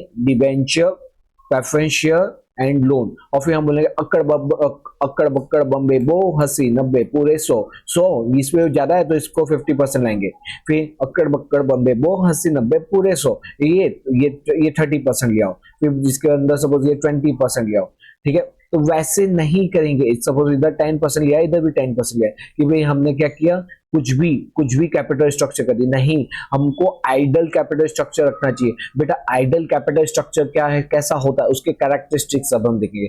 आइडल कैपिटल स्ट्रक्चर ऐसा होना चाहिए जो सिंपल हो, ज्यादा कॉम्प्लिकेटेड मत रखो, मतलब जितना सिंपल रहेगा उतना उसको हैंडल करना इजी होगा, उसका एडमिनिस्ट्रेशन इजी हो जाएगा। प्रॉफिटेबल होना चाहिए। बेटा जी मालूम क्या पड़ रहा है कि सपोज की डिबेंचर है, डिबेंचर के ऊपर रेट ऑफ इंटरेस्ट हम दे रहे हैं 15% और इक्विटी शेयर वाला डिविडेंड सिर्फ मांगता है 10%, और हमने क्या किया, इसमें से 80% जो कैपिटल है वो कहां से लेके आए, डिबेंचर। अब बेटा तू ये सोच कि अगर तू 80% तेरा कैपिटल कहां से, डिबेंचर के सोर्स से लेगा, तेरे को 15% इंटरेस्ट देना पड़ेगा, वहीं पे इक्विटी वाला तेरे को सस्ते रेट पे डिविडेंड तेरे को देना पड़ता है, वहां पे तेरे को बहुत ज्यादा प्रॉफिट होता है। तो यहाँ पे आप जब भी शेयर इश्यू करो तो वो क्या होना चाहिए, प्रॉफिटेबल होना चाहिए, profit remain optimum. Adequate finance, बेटा आपको चाहिए था 1 लाख रुपीज, आपको चाहिए था 1 CR का रुपीज, और आप लेके आ गए 1 लाख, और वो भी क्या शर्ट की बटन खोल के, देखो मैं कंपनी के लिए फंड लेके आया। अरे तुम फंड लेके आए हो 1 लाख, हमको चाहिए 1 करोड़, इससे तो कुछ भी नहीं होगा। तो बेटा यहाँ पे क्या हुआ, हमारा जो फंड होना चाहिए वो क्या होना चाहिए, एडिक्वेट होना चाहिए। फ्लेक्सिबल, हमारा जो कैपिटल स्ट्रक्चर होना चाहिए वो फ्लेक्सिबल होना चाहिए, according to the requirement, according to change in the circumstances, उसको हम क्या कर सकते हैं, होने चाहिए, मॉडिफाई करने चाहिए। इकोनॉमिक, हमारा ये जो कॉम्बिनेशन है ना डिफरेंट सोर्स का, वो इकोनॉमी मतलब वो भी प्रॉफिटेबल, उसके अंदर इसको बोलते हैं कॉस्ट ऑफ कैपिटल, मतलब कॉस्ट ऑफ कैपिटल मतलब raising of fund, raising of fund कितना खर्चा आएगा, उस सब चीज को ध्यान में रखिए, जिसमें कम खर्चा आता हो और जिसमें ज्यादा बेनिफिट होता है वैसे कैपिटल स्ट्रक्चर को सिलेक्ट करो। तो हमारा कैपिटल स्ट्रक्चर क्या होना चाहिए, इकोनॉमी। हमारे कैपिटल स्ट्रक्चर होना चाहिए बैलेंसिंग। बैलेंसिंग का मतलब क्या, बेटा अगर बिजनेस के अंदर बहुत ज्यादा डेप्थ लोगे और इक्विटी मतलब ओनर का कैपिटल कम होगा, डेप्थ का पोर्शन ज्यादा होगा, क्या होगा, अगर बाय चांस अगर आपका बिजनेस ना चला तो उसका इंटरेस्ट पेमेंट करना मुश्किल हो जाएगा, उसका प्रिंसिपल पेमेंट रीपेमेंट करना मुश्किल हो जाएगा। इसलिए बोला जाता है कि हमारा ये क्या होना चाहिए, प्रॉपर बैलेंस होना चाहिए इक्विटी एंड डिबेंचर के बीच में। नेक्स्ट है लिक्विडिटी। हमारे यहाँ पे मैंने आपको ऊपर वाले पॉइंट में बताया कि हमारे यहाँ पे देखो, अगर आप ज्यादा क्या ले लोगे, अगर लोन वगैरह लोगे और बिजनेस के अंदर रेवेन्यू आपका उतना नहीं हो रहा तो आपके बिजनेस में लिक्विड नहीं बचेगा, लिक्विडिटी नहीं बचेगी, उससे होगा क्या, उससे आपका डे टू डे बिजनेस को चलाने में मुश्किल होगी। तो मतलब क्या होना चाहिए, आपका कैपिटल स्ट्रक्चर ऐसा होना चाहिए जिससे आप डेब्ट को टाइम पे कर सको, अपनी लायबिलिटी को मीट कर सको, वैसा प्रॉपर कैपिटल स्ट्रक्चर होना चाहिए। अट्रैक्टिव, आपका कैपिटल स्ट्रक्चर ऐसा होना चाहिए अगर कोई इन्वेस्टर आपके बिजनेस में इन्वेस्ट करना चाहे तो उसको लगे कि वाह आपका कैपिटल स्ट्रक्चर बहुत ही ज्यादा अच्छा है, मजेदार है, हम आपके कैपिटल स्ट्रक्चर से अट्रैक्ट हो रहे हैं और हम भी आपके बिजनेस के अंदर पैसा लगाएंगे। ठीक है, अब मेरे को ये बताओ, अगर आपके हर मंथली आपके बिजनेस में इनकम हो रही है 50,000 रुपीज, कितना, 50,000 रुपीज, और आप जो इंस्टॉलमेंट पे कर रहे हो ना मंथली इंस्टॉलमेंट पे कर रहे हो 1,20,000, कितना 1,20,000, प्रिंसिपल प्लस इंटरेस्ट मिला के 1,25,000 रुपीज पे कर 1,20,000, और आपकी इनकम कितनी हो रही है, इनकम हो रही है 50,000 रुपीज। क्या कोई आपके बिजनेस में आना चाहेगा? नहीं। अरे तुम 50,000 अर्न करते हो, 1,20,000 का रीपेमेंट करते हो, तो तुम लाते कहां से? तुम तो अपने पैसे बाहर जा रहे हैं, मतलब बिजनेस में कोई पैसा फंड ही नहीं बचा, आपका कैपिटल स्ट्रक्चर एकदम बोगस है। तो वो क्या होगा, इन्वेस्टर अट्रैक्ट ही नहीं होगा। लेकिन वहीं पे बेटा जी क्या होगा, अगर आपकी मंथली इनकम हो रही है सपोज कि 3 लाख रुपए, और आप प्रिंसिपल पेमेंट करो सिर्फ 1,20,000, तो कोई भी बोलेगा कि हाँ आप क्या करें, आप इजीली अपनी जो लायबिलिटी उसको मीट कर पा रहे हो, उसके अलावा भी आपके पास बिजनेस के अंदर इनकम बच रही है, तो वो एक अट्रैक्टिव बन जाता है इन्वेस्टर को to invest in your business. And last है सॉल्वेंसी। बेटा जी लिक्विडिटी बचेगी, मतलब कंपनी क्या है, सॉल्वेंट हो जाएगी। सॉल्वेंट का मतलब क्या है, कंपनी के पास टाइम टू टाइम सभी चीज का पेमेंट कर सके, सारी डेब्ट को पेमेंट कर सके, सारी लायबिलिटी चुका सके, गवर्नमेंट के ड्यूज का पेमेंट कर सके, तो ही कंपनी सॉल्वेंट कहलाती है। तो हम ऐसा कैपिटल स्ट्रक्चर सिलेक्ट करेंगे जिसके अंदर हम जितना भी हमारा जो डेब्ट है, जो इंटरेस्ट बर्डन है, वो टाइम पे मीट कर सकें। ओके तो बेटा यहाँ पे हमने क्या किया, हमने देखा कि कैपिटल स्ट्रक्चर कैसा होना चाहिए। फटाफट कैपिटल स्ट्रक्चर कैसा होना चाहिए, सिंपल होना चाहिए, प्रॉफिटेबल, जहां पे प्रॉफिट हाई होना चाहिए, एडिक्वेट फाइनेंस, जितने की रिक्वायरमेंट है उतना फंड मेरे पास लाना चाहिए, फ्लेक्सिबल होना चाहिए ताकि चेंज ऑफ टाइम के अकॉर्डिंग मैं अपने कैपिटल स्ट्रक्चर को चेंज कर सकूं। इकोनॉमी मतलब कॉस्ट ऑफ कैपिटल मेरा कम से कम हो, कॉस्ट ऑफ कैपिटल मतलब raising of finance, raising of fund, मैंने जो भी खर्चे किए वो क्या होने चाहिए, कम आने चाहिए। बैलेंसिंग मतलब इक्विटी और डेब्ट को बैलेंस करके चलना है, ज्यादा अगर डेब्ट हो जाएगा तो बिजनेस के लिए बहुत रिस्की हो जाता है। लिक्विडिटी, इतना आप वो कैपिटल स्ट्रक्चर रखो कि आप जो भी लायबिलिटी है, जैसे प्रेफरेंस शेयर का डिविडेंड, इक्विटी शेयर का डिविडेंड, डिबेंचर का इंटरेस्ट पेमेंट, ये सब टाइम पे चुका सको। अट्रैक्टिव, ये अट्रैक्टिव होना चाहिए इन्वेस्टर को, क्योंकि कितनी बार क्या होता है, हम जो बिजनेस चलाते हैं उसके अंदर दूसरे लोग हमारे बिजनेस में अट्रैक्ट होता है, हमारी कंपनी के अंदर इन्वेस्ट करते हैं, इसलिए क्या होता है, हमारा कैपिटल स्ट्रक्चर कैसा होना चाहिए, अट्रैक्टिव। सॉल्वेंसी, सॉल्वेंसी का मतलब हम अपनी सारी लायबिलिटी को टाइम पे पे कर सके, इस वैसा हमारा कैपिटल स्ट्रक्चर होना चाहिए। तो अदरवाइज क्या होगा, अगर टाइम पे ना पे करें तो हमारा बिजनेस इंसॉल्वेंट हो जाएगा। ठीक है, टाइप्स ऑफ कैपिटल स्ट्रक्चर मैंने आपको ऑलरेडी बता दिया, इसके अंदर ओनली इक्विटी भी हो सकता है, इक्विटी विद प्रेफरेंस हो सकता है, इक्विटी विद डिबेंचर हो सकता है, या तो तीनों का कॉम्बिनेशन भी हो सकता है। ओके, नेक्स्ट आता है फैक्टर अफेक्टिंग कैपिटल स्ट्रक्चर। बेटा ऊपर जो पढ़ा ना, वो पढ़ा था हमने क्या, वो पढ़ा था कि एक आइडल कैपिटल स्ट्रक्चर कैसा होता है। अब हम पढ़ेंगे फैक्टर अफेक्टिंग। बेटा फैक्टर अफेक्टिंग का मतलब होता है कि भाई वो हम अपना कोई बोलेगा कि भाई मैं तो क्या करूंगा, अपने कैपिटल स्ट्रक्चर के अंदर बाहर से पैसा नहीं लाऊंगा, मैं तो सिर्फ इक्विटी लाऊंगा। दूसरा बोलेगा नहीं मैं तो equity with preference with debenture लाऊंगा। तीसरा बोलेगा नहीं मैं को तो इक्विटी प्लस डिबेंचर। कौन सा कैपिटल स्ट्रक्चर रखें? क्या कोई आइडल कैपिटल स्ट्रक्चर? जी नहीं, ऐसा कोई आइडल कैपिटल स्ट्रक्चर नहीं होता। आपको क्या करना पड़ता है, आपके इंटरनल फैक्टर, एक्सटर्नल फैक्टर, वो ध्यान में रख के क्या करना पड़ता है, ये डिसाइड करना पड़ता है कि आपका वर्किंग कैपिटल, आपका जो कैपिटल स्ट्रक्चर है वो कैसा होगा। ठीक है जी, तो अब हम पढ़ेंगे इंटरनल फैक्टर, एक्सटर्नल फैक्टर जो हमारे बिजनेस को अफेक्ट करते हैं। तो चलो शुरू करते हैं, internal factor affecting the capital structure. बेटा इंटरनल फैक्टर मतलब क्या, ये सारे ऐसे फैक्टर हैं जो बिजनेस से रिलेटेड है, मतलब हम अपने बिजनेस के अंदर घुसेंगे, उसको देखेंगे कि हमारे बिजनेस की रिक्वायरमेंट क्या है, उसके हिसाब से हमारा कैपिटल स्ट्रक्चर होगा। मतलब टाइप्स ऑफ बिजनेस कैसा है, अगर हमारा जैसे मैन्युफैक्चरिंग बिजनेस है तो मैन्युफैक्चरिंग में लगती है बड़ी प्लांट मशीनें, बड़ा इन्वेस्टमेंट लगता है। उस सिचुएशन में क्या होता है, कैपिटल स्ट्रक्चर हमारा क्या होगा, कैपिटल स्ट्रक्चर हमको रिक्वायरमेंट, मनी की रिक्वायरमेंट ज्यादा होगी, we need more fix capital. क्योंकि ट्रेडिंग बिजनेस होगा, सर्विस बिजनेस होगा, तो वहां पे हमको बिजनेस यहाँ पे कैपिटल कम लगेगा। Size of a business, large business होता है मोर फिक्स कैपिटल, छोटा बिजनेस होगा कम कैपिटल लगेगी। नेक्स्ट है एस्टिमेशन ऑफ बिजनेस इनकम। बेटा एस्टिमेशन ऑफ बिजनेस इनकम का मतलब क्या होता है, अगर आप एस्टिमेट कर पा रहे कि आपकी हर साल हर महीने सपोज कि 1 लाख इनकम होने वाली है, तो आप ऐसी लोन लोगे सपोज जिसके अंदर सपोज प्रिंसिपल पेमेंट कितना आ रहा है, 40,000 रुपीज आ रहा है। क्या ये 1 लाख में से 40,000 इंटरेस्ट पेमेंट कर सकोगे? हाँ जी हाँ कर सकेंगे।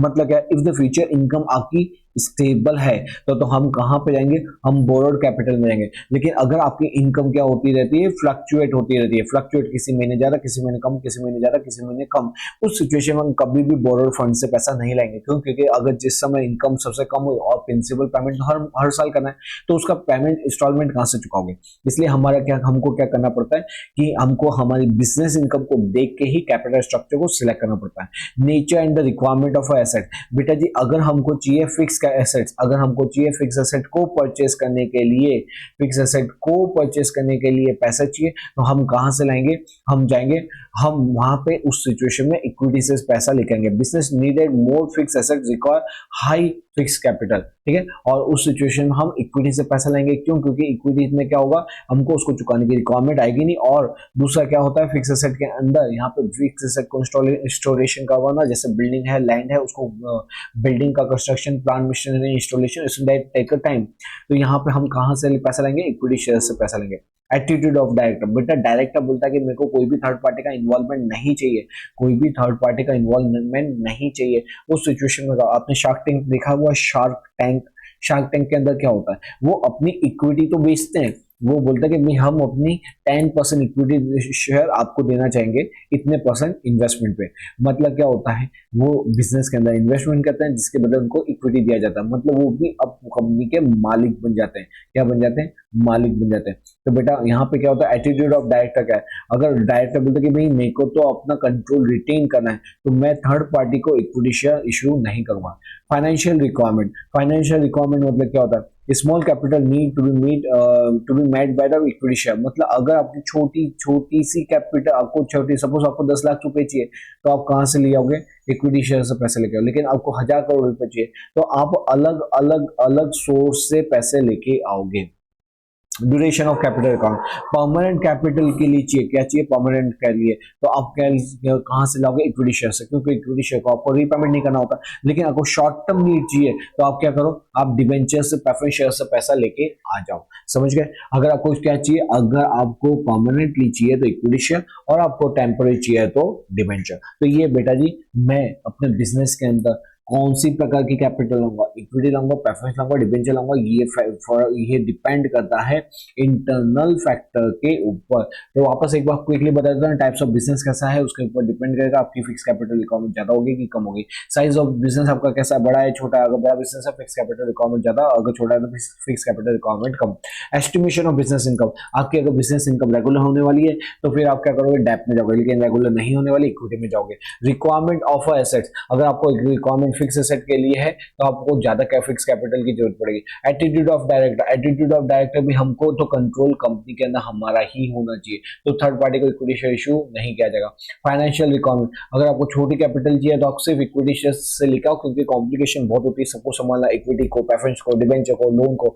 तो इसलिए बोला है कि अगर छोटी सी कैपिटल चाहिए, own capital, equity share capital लिया। लेकिन अगर आपको बड़ी कैपिटल चाहिए, तो डिफरेंट सोर्स से लेकर। ड्यूरेशन ऑफ कैपिटल रिक्वायरमेंट, अगर बेटा जी आपको परमानेंट नेचर पे चाहिए, परमानेंट के लिए, तो यहाँ पे क्या होगा, क्या करोगे आप, इक्विटी। क्यों? क्योंकि इक्विटी को रीपेमेंट नहीं करना पड़ता। लेकिन आपको टेम्पररी सोर्स के लिए शॉर्ट टर्म रिक्वायरमेंट है तो वहां पे हम डिबेंचर या तो प्रेफरेंस शेयर से पैसे लेके आएंगे। ठीक है जी। नेक्स्ट क्वेश्चन है external factor affecting capital structure. External factor affecting capital structure का मतलब क्या होता है कि कौन कौन से फैक्टर ऐसे होते हैं जो एक्सटर्नली अफेक्ट करते हैं बिजनेस को, जैसे boom and depression in the capital market. बेटा समझ, अगर सिचुएशन, अगर मार्केट में बूम चल रहा है, बूम मतलब तेजी, जब तेजी चलती है ना तो सबसे ज्यादा कौन सा शेयर, सबसे ज्यादा जो इनकम होती है वो होती है शेयर मार्केट से। किससे होती है? शेयर मार्केट से, क्योंकि शेयर मार्केट के अंदर रिटर्न बहुत ज्यादा होता है। लेकिन वहीं पे बूम के बाद जब डिप्रेशन आता है तो सबसे ज्यादा पैसा जो डूबता है वो कहाँ डूबता है? डिप्रेशन में डूबता है। कहाँ पे डूबेगा? डिप्रेशन के केस के अंदर डूबेगा। तो बेटा अगर तुम्हारी मार्केट के अंदर, अगर मार्केट के अंदर बूम सिचुएशन चल रही है तो हम क्या इशू करेंगे? शेयर। लेकिन अगर डिप्रेशन चल रहा है तो हम क्या जाएंगे? हम जाएंगे डिबेंचर में। क्यों ऐसा? क्योंकि बूम के अंदर लोग शेयर में ज्यादा इन्वेस्ट करते हैं तो वो हमको इजीली कैपिटल मिल जाएगा, और डिप्रेशन के अंदर लोगों को फिक्स रिटर्न चाहिए होता है, वो शेयर में पैसा नहीं डालते, क्या पता पैसा डूब गया तो उस सिचुएशन में वो लगाते हैं डिबेंचर में। तो हम ये देखेंगे मार्केट सिनेरियो क्या चल रहा है। नेक्स्ट आता है present rate of interest in the capital market. बेटा जी अगर रेट ऑफ इंटरेस्ट बहुत ज्यादा हाई है ना तो बोलेंगे अरे यार डिबेंचर के ऊपर 15% इतना इंटरेस्ट कौन देगा, एक काम करो इक्विटी शेयर इशू करो। तो हम क्या जाएंगे? इक्विटी शेयर में। लेकिन अगर इंटरेस्ट रेट क्या है? लो है, है 7% पे लोग रेडी हैं इन्वेस्ट करने के लिए, तो फिर हम इक्विटी शेयर क्यों दें? 7% जब लो रेट ऑफ इंटरेस्ट में हमको पैसा मिल रहा है तो हम क्या इशू करेंगे? डिबेंचर इशू करेंगे। Cost of capital and cost of issuing the security. बेटा जी कॉस्ट ऑफ कैपिटल मतलब क्या होता है? जो इशू करते हैं हम शेयर, उसको इशू करने का खर्चा कितना आ रहा है। अगर हर एक सिक्योरिटी की क्या होती है, जो कॉस्ट ऑफ कैपिटल है वो अलग अलग होती है, different security have a different cost. तो इसमें हम देखेंगे भाई कौन सी सिक्योरिटी ऐसी जहां पे कॉस्ट हमारी कम लगने वाली, कौन सी सिक्योरिटी ऐसी जहां पे कॉस्ट ऑफ कैपिटल ज्यादा लगेगी। जहां पे हमारी कॉस्ट ऑफ कैपिटल जो सिक्योरिटी में कम लगती है उस सिक्योरिटी को हम इशू करेंगे। Legal restriction. बेटा ऐसा नहीं है कि आप अपनी मन मर्जी से कुछ भी इस शेयर को इशू करोगे, आपको लीगल रिक्वायरमेंट भी देखनी पड़ेगी, कंपनी की रिक्वायरमेंट भी देखनी पड़ेगी। कंपनी की रिक्वायरमेंट लॉ की रिक्वायरमेंट क्या है, मतलब कंपनीज एक्ट की रिक्वायरमेंट क्या है, सेबी की रिक्वायरमेंट क्या है, आरबीआई के रूल्स क्या बोल रहे हैं, उसके अकॉर्डिंग ही आपको अपना कैपिटल स्ट्रक्चर डिजाइन करना पड़ता है। नेक्स्ट आता है टैक्सेशन पॉलिसी। टैक्सेशन पॉलिसी क्या होता है? बेटा टैक्सेशन पॉलिसी के अंदर सपोज कि आपको क्या मिल रहा है? टैक्स बेनिफिट मिल रहा है। हम है ना जो खर्चे क्लेम करते हैं ना उसमें हमको टैक्स बेनिफिट मिल रहा है ताकि हमको गवर्नमेंट को टैक्स कम पे करना पड़ता है। अगर टैक्स रेट क्या है? बहुत ज्यादा ही हाई है, सपोज 50% टैक्स रेट है, तो बेटा जो इंटरेस्ट ऑन डिबेंचर होता है ना, interest on debenture, interest on loan, उसके ऊपर हमको टैक्स बेनिफिट मिलता है, तो हमको गवर्नमेंट को कम टैक्स पे करना पड़ता है। उस सिचुएशन में क्या होता है? उस सिचुएशन में हम क्या इशू करेंगे? डिबेंचर इशू करेंगे, क्योंकि इसके खर्चे का डिडक्शन मिलेगा। लेकिन अगर सपोज कि डिविडेंड पे टैक्स अगर लो है या तो एग्जेम्प्ट है, एग्जेम्प्ट का मतलब कि गवर्नमेंट और लोगों को जो डिविडेंड दिया जाता है, शेयर होल्डर को जो डिविडेंड दिया जाता है उसमें कोई टैक्स नहीं आता, बहुत कम टैक्स है, तो लोग क्या बोलेंगे? हमको तो क्या चाहिए? शेयर्स चाहिए। क्यों? क्योंकि उस पर डिविडेंड मिलेगा, वो टैक्स फ्री है। उस सिचुएशन में इक्विटी शेयर मोर अट्रैक्टिव हो जाता है। क्या हो जाता है? इक्विटी शेयर मोर अट्रैक्टिव हो जाता है। देखो अगर इंडिया के banks, mutual fund, insurance company अगर हमारी शेयर कंपनी के अंदर इन्वेस्ट करती है तो उसको इंस्टीट्यूशनल इन्वेस्टर बोलते हैं। और अगर foreign company, foreign bank, insurance, mutual funds वो अगर हमारी कंपनी के अंदर, वो हमारी कंट्री के कंपनियों के अंदर इन्वेस्ट करते हैं, शेयर मार्केट में इन्वेस्ट करते हैं, कैपिटल मार्केट में इन्वेस्ट करते हैं, उसको बोलते हैं फॉरेन इंस्टीट्यूशनल इन्वेस्टर। मतलब ये सेम ही है। इंस्टीट्यूशनल इन्वेस्टर ये डोमेस्टिक इंस्टीट्यूशन होते हैं और ये इंटरनेशनल होते हैं, इसलिए इसके आगे फॉरेन इंस्टीट्यूशनल इन्वेस्टर लिखा होता है। बेटा जी ये दोनों कब इन कंपनी के अंदर इन्वेस्ट करेंगे? जब इनको क्या दिख रहा होगा? हमारे कंपनी के अंदर अच्छा ग्रोथ दिख रहा होगा, अच्छा पोटेंशियल दिख रहा होगा, उनको लग रहा होगा कि हमारी कंपनी अच्छा ग्रोथ करने वाली है, तो फिर क्या करेंगे? हमको एफआईआई और इंस्टीट्यूशनल इन्वेस्टर को भी देखना पड़ेगा कि वो उनका क्या क्राइटेरिया होता है और वो कौन से सिनेरियो में कंपनियों में इन्वेस्ट करता है, उसको ध्यान में रखते ही क्या करना पड़ेगा? हमको हमारा कैपिटल स्ट्रक्चर डिजाइन करना पड़ेगा। ठीक है जी। तो ये था एक्सटर्नल फैक्टर अफेक्ट। फटाफट देखते हैं बेटा जी। बूम होगा, तेजी चलती है, इक्विटी शेयर इशू करो। डिप्रेशन है, लोग फिक्स इंटरेस्ट चाहते हैं, डिबेंचर इशू करो। प्रेजेंट रेट ऑफ इंटरेस्ट, अगर रेट ऑफ इंटरेस्ट बहुत ज्यादा है तो फिर लोन पे मत जाओ, डिबेंचर पे मत जाओ, इक्विटी पे जाओ। लेकिन अगर रेट ऑफ इंटरेस्ट बहुत कम है तो फिर इक्विटी मत इशू करो, लोन से पैसा लिया। कॉस्ट ऑफ कैपिटल, अगर कोई सिक्योरिटी को रेज करने का खर्चा बहुत ज्यादा है तो उस सिक्योरिटी को मत इशू करो, दूसरी वाली सिक्योरिटी को इशू करो। लीगल रिस्ट्रिक्शन, जब भी आप कोई भी शेयर को इशू कर रहे हो, डिबेंचर जो प्रपोर्शन रखता है उसमें ये देखो कि लीगल रिक्वायरमेंट कंप्लाई हो रही कि नहीं। लीगल मतलब कंपनीज एक्ट, सेबी, आरबीआई, हमारे ये सारे इन सबका भी कंप्लायंस होना बहुत जरूरी होता है। टैक्सेशन पॉलिसी, बेटा जी टैक्सेशन पॉलिसी बहुत मायने रखती है। अगर टैक्स रेट बहुत ज्यादा हाई है ना तो कंपनी के पॉइंट से देखोगे तो डिबेंचर का जो इंटरेस्ट होगा उसमें हमको टैक्स बेनिफिट मिलता है, और यह टैक्स बेनिफिट मिलने के कारण क्या होता है? हमको कम टैक्स पे करना पड़ता है। लेकिन अगर डिविडेंड के पॉइंट से देखो, डिविडेंड में बहुत कम टैक्स रेट है या तो एग्जेम्प्ट है, उस सिचुएशन में लोग क्या बोलेंगे? इन्वेस्टर क्या बोलेंगे? भाई हमको तो डिविडेंड से मतलब, क्योंकि डिविडेंड में इंटरेस्ट के ऊपर टैक्स, डिविडेंड के ऊपर टैक्स कम है, तो लोग कहाँ पे इंटरेस्ट होंगे? लोग इंटरेस्ट होंगे शेयर्स के अंदर। तो हमको ये देखना पड़ेगा कि टैक्सेशन पॉलिसी क्या बोली एंड टैक्स रेट क्या बोला। Next institutional investor and foreign institutional investor, ये दोनों क्या होता है ये मैंने आपको बता दिया। ये होते हैं बेटा जी बड़े बड़े इन्वेस्टर, कॉर्पोरेट जो 100 करोड़, 200 करोड़, 500, 1000 बड़ी बड़ी अमाउंट कंपनियों में इन्वेस्ट करते हैं। तो उनका क्या सोच है, उनकी थॉट प्रोसेस क्या है, उसको ही ध्यान में रख के हम क्या करेंगे? हमारा कैपिटल स्ट्रक्चर डिजाइन करेंगे। तो बेटा यहाँ पे हमने कैपिटल स्ट्रक्चर का पॉइंट कंप्लीट किया डिटेल्ड मैनर के अंदर, और बड़ा ही सिंपल मैनर के अंदर और डिटेल तरीके से। तो यहाँ पे हमारा एक और पॉइंट खत्म होता है कैपिटल स्ट्रक्चर, जिसके अंदर हमने क्या देखा, उसके अंदर देखा कैरेक्टरिस्टिक्स देखे, हाँ जी कैरेक्टरिस्टिक्स, और फिर इसके फैक्टर अफेक्टिंग, क्या पढ़ा, फैक्टर अफेक्टिंग। अब ये जो फैक्टर अफेक्टिंग है ना बेटा, इसके अंदर भी दो होते हैं, इंटरनल जो with in control of a company था इंटरनल, और दूसरा हमने देखा एक्सटर्नल, एक्सटर्नल फैक्टर अफेक्टिंग हमारी कैपिटल स्ट्रक्चर। ओके जी, अब चलते हैं हमारे नेक्स्ट पॉइंट के ऊपर। यहाँ पे अप्रोक्सीमेटली हमारा 70% चैप्टर जो है वो खत्म हो चुका है बेटा, अब थोड़ा बहुत बाकी है। आपको वीडियो में बताते रहो कि आपको ये चैप्टर कैसा लग रहा है, पहले कैसा लगता था, और अभी अभी ये लेक्चर सुनने के बाद ये चैप्टर आपको कैसा लगा है। ठीक है, अब हम आते हैं नेक्स्ट टॉपिक के ऊपर, नेक्स्ट टॉपिक के ऊपर। ओके बेटा, तो अब हम क्या कर रहे हैं, अब हम करने जा रहे हैं ऑब्जेक्टिव ऑफ फाइनेंशियल मैनेजमेंट। जो फाइनेंशियल मैनेजमेंट होता है, जो हमारा डिपार्टमेंट होता है, उसका ऑब्जेक्टिव क्या होता है। तो उसके दो ऑब्जेक्टिव होते हैं, उसके दो ऑब्जेक्टिव होते हैं, कौन कौन से, एक होता है प्रॉफिट मैक्सिमाइजेशन और एक होता है हमारा वेल्थ मैक्सिमाइजेशन। क्या होता है, पहला होता है प्रॉफिट मैक्सिमाइजेशन और दूसरा होता है वेल्थ मैक्सिमाइजेशन। बेटा प्रॉफिट मैक्सिमाइजेशन का मतलब क्या, ये जो है ना वो, ये जो हमारे फाइनेंशियल मैनेजमेंट होते हैं, ये सेटिस्फाई करते हैं the needs, the desire of a share holder. तो यहाँ पे शेयर होल्डर क्या चाहता है, वो चाहता है, दो प्रकार के शेयर होल्डर होते हैं, एक शेयर होल्डर को चाहिए होता है प्रॉफिट मैक्सिमाइजेशन, दूसरे शेयर होल्डर को चाहिए होता है wealth maximization. The objective of financial management should be maximization of the owners economic welfare. मतलब हम क्या करते हैं, जो फाइनेंशियल मैनेजमेंट की टीम है वो maximization of owners economic welfare को मैक्सिमाइज करने में होती है, हमेशा उसका हमेशा ट्राई करते हैं कि ओनर्स का इकोनॉमिक वेलफेयर मैक्सिमाइज हो सके through the use of financial resources.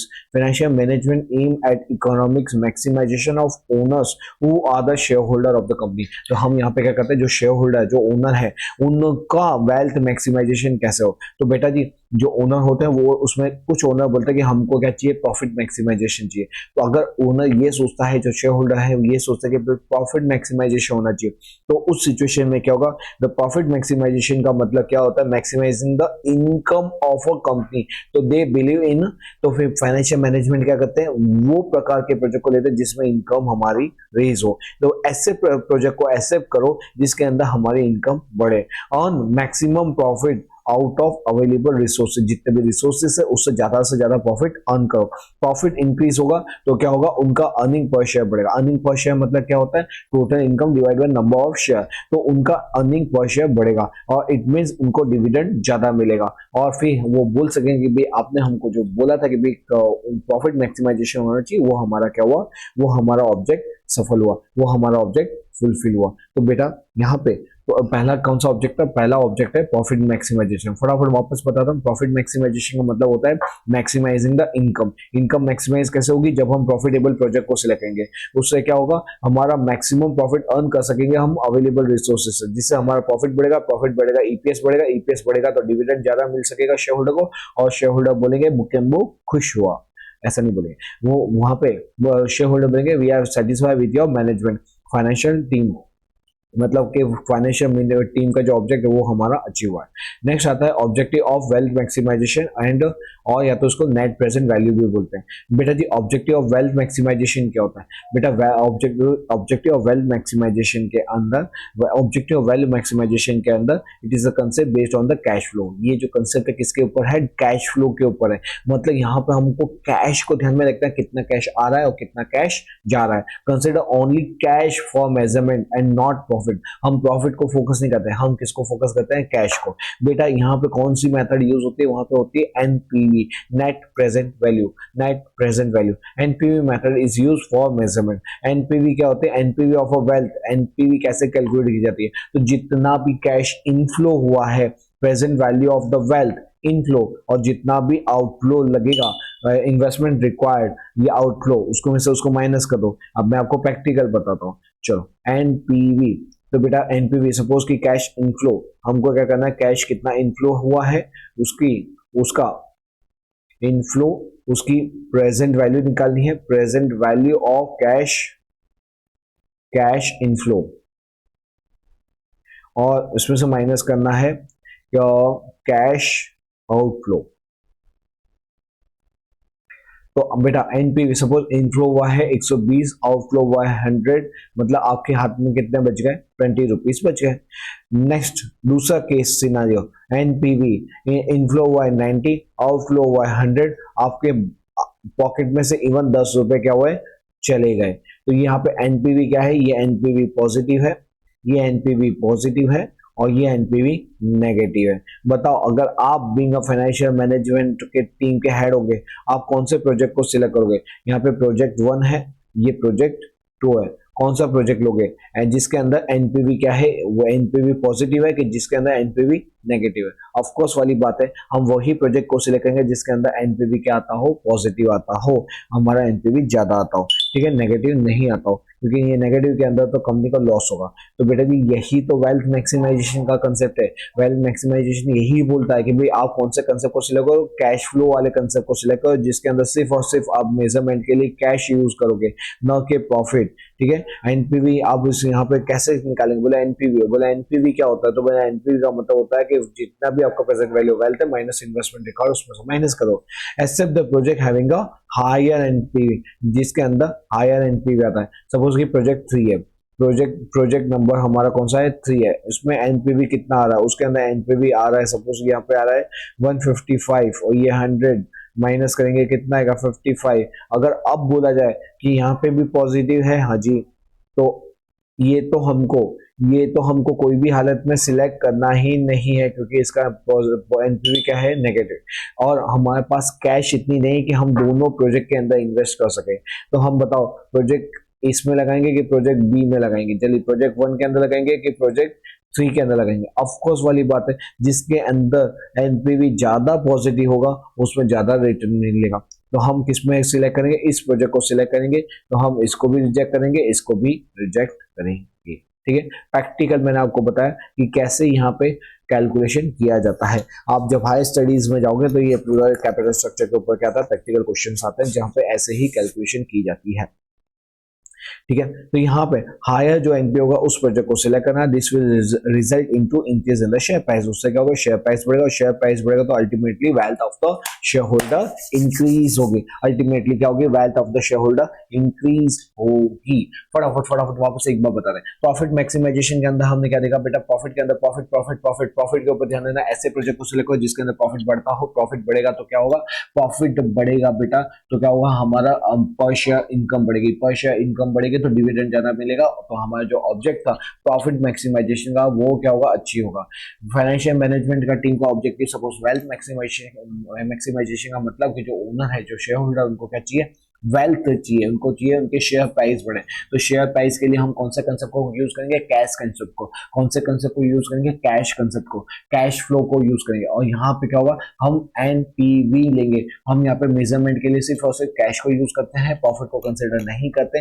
यहाँ पे हम एनपीवी नेट प्रेजेंट वैल्यू को कंसिडर करते हैं, जिसके अंदर present value cash inflow minus present value of cash outflow करते हैं, ये इसका फॉर्मूला होता है। और उसके बाद जिसका अगर एनपीवी नेगेटिव है तो उस प्रोजेक्ट को सिलेक्ट नहीं करना, अगर जिसका एनपीवी पॉजिटिव उसको सिलेक्ट करो। लेकिन अगर ऐसे दो प्रोजेक्ट है जिसके अंदर दोनों के अंदर एनपीवी पॉजिटिव है, तो जिसके अंदर हायर कैश इनफ्लो, जिसका हायर पॉजिटिव है, वो वाले प्रोजेक्ट को हम सिलेक्ट करेंगे। बेटा अगर आप ऐसे प्रोजेक्ट को सिलेक्ट करते हो तो इससे क्या होता है, इससे आपके अंदर आपका कैश इनफ्लो ज्यादा आएगा एज कम्पेयर टू आउटफ्लो, जिससे आपका शेयर का अर्निंग बढ़ेगा, प्रॉफिट बढ़ेगा, शेयर प्राइस बढ़ेगा, ultimately wealth of first share holder क्या होगी, मैक्सिमाइज होगी।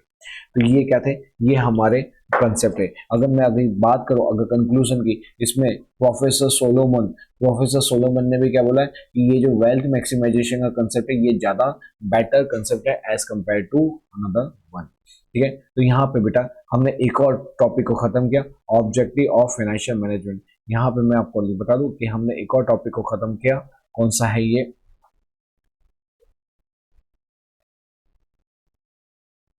Objective of financial management. इसके अंदर क्या था, दो ऑब्जेक्टिव होते हैं, प्रॉफिट मैक्सिमाइजेशन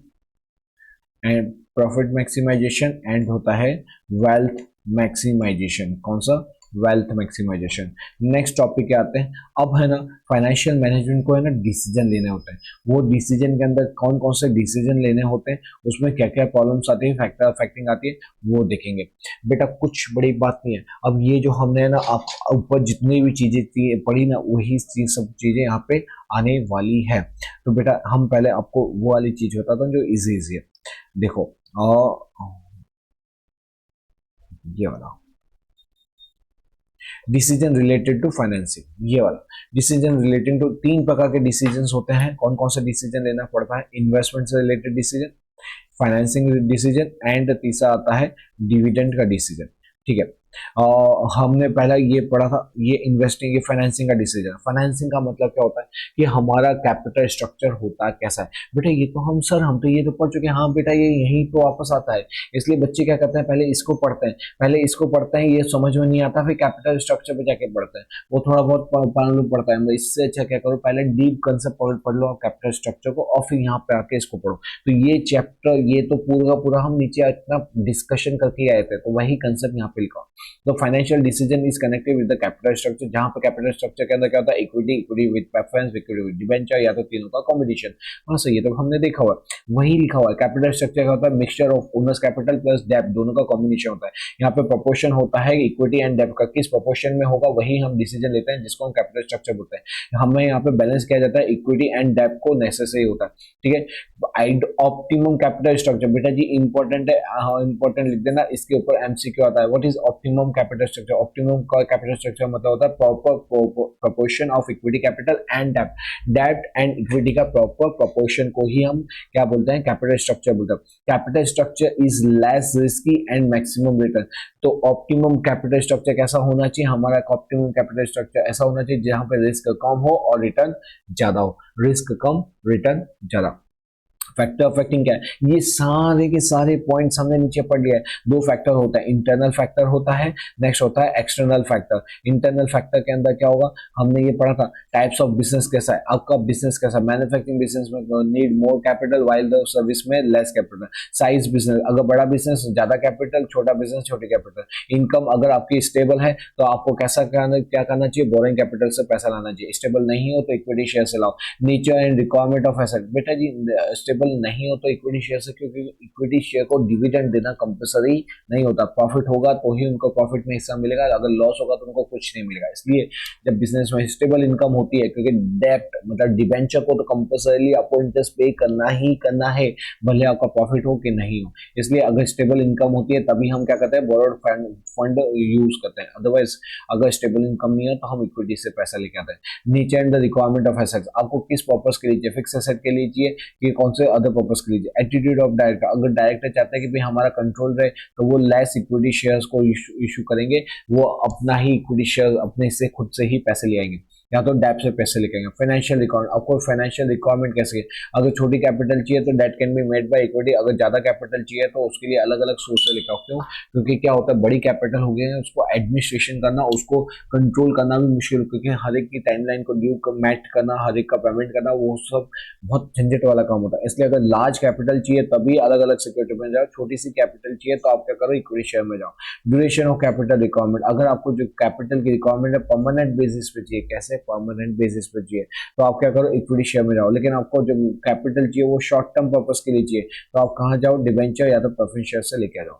उसके अलावा क्या होता है, एक्सटर्नल फैक्टर भी होता है, ये भी हम पढ़ चुके हैं। एक्सटर्नल फैक्टर के अंदर क्या होता है कि मार्केट के अंदर कंडीशन कैसे, हमने पढ़ा था बूम एंड डिप्रेशन। नेक्स्ट है फ्लोटेशन कॉस्ट, फ्लोटेशन मतलब कॉस्ट ऑफ कैपिटल, इशू करने का खर्चा कितना है, जिसमें खर्चा कम आएगा उसको इशू करेंगे, जिसमें खर्चा कम ज्यादा था उसको इशू नहीं करेंगे। कॉस्ट ऑफ सिक्योरिटी इशूज, वही लिखा हुआ है कि इशू करने का कॉस्ट ऑफ इशू कितना है। एटीट्यूड ऑफ इन्वेस्टर, इन्वेस्टर कैसा है, ये हमने देखा था, institutional investor and foreign institutional investor, उसका एटीट्यूड कैसा है। रेट ऑफ इंटरेस्ट, अगर इंटरेस्ट रेट बहुत कम है तो डेब्ट से जाओ, अगर इंटरेस्ट रेट बहुत ज्यादा है तो इक्विटी में जाओ। लीगल रिस्ट्रिक्शन, हमको यहाँ पे 3 लीगल का कंप्लायंस करना पड़ता है। कौन कौन सा, कंपनीज एक्ट, आरबीआई, सेबी, इन सब का भी कंप्लायंस करना पड़ता है, इसलिए उन सबको भी देखना पड़ता है। इंस्टीट्यूशनल इन्वेस्टर, ये हमने डिस्कस कर लिया। तो बेटा जी मैंने बोला था ना, ये जो पॉइंट है ये एकदम इजी है। अगर आपने कैपिटल स्ट्रक्चर किया हो तो इसको लिख देना, it is nothing but a capital structure. तो कैपिटल स्ट्रक्चर पढ़ के आओ फिर इसको करो। नेक्स्ट आता है decision related to investment. Investment का मतलब क्या था बेटा, ये भी हम कर चुके हैं। सर कब किया बेटा, जो हमने फिक्स कैपिटल किया था ना, क्या फिक्स कैपिटल, हाँ हाँ किया था ना, तो वही है ये फिक्स कैपिटल। यहाँ पे डिसीजन लिया जाता है एसेट्स ऑफ द कंपनी की, कंपनी के अंदर कितना इन्वेस्टमेंट करना है, कंपनी के अंदर इन्वेस्ट करना है नहीं करना है, लीज पे लाना है, वो सारे यहाँ पे डिस्कशन होंगे। डिसीजन लिया जाता है कि सिलेक्शन ऑफ दो कौन कौन सी एसेट्स को हम परचेस करेंगे, and the capital fund is to be invested in the future, मतलब हम कौन कौन सी कैपिटल एसेट में इन्वेस्टमेंट करना है, उसको और क्या बोला जाता है, उसको बोला जाता है कैपिटल बजट। क्या बोला जाता है, कैपिटल बजट बोला जाता है। यहाँ पे क्या होता है, क्योंकि ये फिक्स एसेट के अंदर इन्वॉल्व इन्वेस्टमेंट करना होता है, इसलिए इसका रिस्क बहुत ज्यादा होता है। इसलिए हम क्या करते हैं, एक्सपेक्टेड रिटर्न एंड रिस्क क्या है उसको ध्यान में रख के ही यहाँ पे इन्वेस्टमेंट करते हैं। यहाँ पे बेटा अलग अलग मेथड होती है जिसके थ्रू हम ये डिसाइड कर पाते हैं कि इन्वेस्टमेंट करना है कि नहीं। कौन कौन सी मेथड होती है सर, तो ये मेथड होती है पे बैक मेथड। पे बैक का मतलब कितने टाइम में हमने जो इन्वेस्टमेंट किया वो हमारा रिटर्न वापस आ जाएगा। Rate of return method, discounted cash flow method, ये अलग अलग मेथड होती है। इसमें से हम क्या करते हैं, ये हमको मदद करती है taking a investment decision when there are more than one alternative. मतलब जब एक से ज्यादा अल्टरनेटिव होते हैं तब हम इस मेथड में से जो मेथड हमको ज्यादा सुटेबल करते हैं उस मेथड को यूज करते हैं, और उसके मदद से हम ये डिसीजन ले पाते हैं कि हमको कहाँ पे इन्वेस्टमेंट करना है। बेटा ये जो है ना, ये वाला पार्ट ये आपका हायर स्टडी में, इसमें प्रैक्टिकल क्वेश्चन आते हैं जब आप हायर स्टडीज में जाओगे, या तो जब आप प्रोफेशनल कोर्सेज करोगे उसके अंदर प्रैक्टिकल क्वेश्चन आते हैं। अभी आपको ये थ्योरेटिकल कंसेप्ट यहाँ पे है। Okay, factor affecting investment decision. बेटा जी फैक्टर अफेक्टिंग हम ऑलरेडी करके आए हुए हैं, फिक्स कैपिटल के जो होते हैं ना वही यहाँ पे नीड ऑफ टोटल कैपिटल आपको कितनी चाहिए होती है, आपको ये चेक करना होता है कि भाई आपका एस्टिमेटेड रेट ऑफ रिटर्न कितना होगा, profitability receivable in the future from the investment, जो आप इन्वेस्टमेंट करोगे उससे आपको रिटर्न कितना मिलेगा, आपका प्रॉफिट कितना होगा, estimation of cash flow receivable from the investment, मतलब जो हमने इन्वेस्टमेंट किया, हमने प्लांट मशीनरी बिजनेस सेटअप किया, उससे हमको कितना कैश फ्लो होगा उसी को ध्यान में रख के हम इन्वेस्टमेंट करेंगे। यहाँ पे जो इन्वेस्टमेंट करेंगे उसमें कितना रिस्क इन्वॉल्व है, जो इन्वेस्टमेंट करेंगे उसके अंदर रिक्वायरमेंट ऑफ वर्किंग कैपिटल, अगर पूरा का पूरा पैसा अगर इन्वेस्टमेंट में डाल दिया तो फिर बिजनेस कैसे करोगे, वर्किंग कैपिटल के लिए पैसा बचा कि नहीं, तो हमको ये भी देखना पड़ता है कि फिक्स कैपिटल में इन्वेस्टमेंट करने के बाद वर्किंग कैपिटल के अंदर पैसा बचेगा कि नहीं, वो भी सबसे ज्यादा इंपॉर्टेंट होना चाहिए। Useful for economic life of investment and it's estimated life, हमको ये भी देखना पड़ेगा जो इन्वेस्टमेंट करे उसकी यूजफुल लाइफ क्या है, इकोनॉमिक लाइफ क्या है।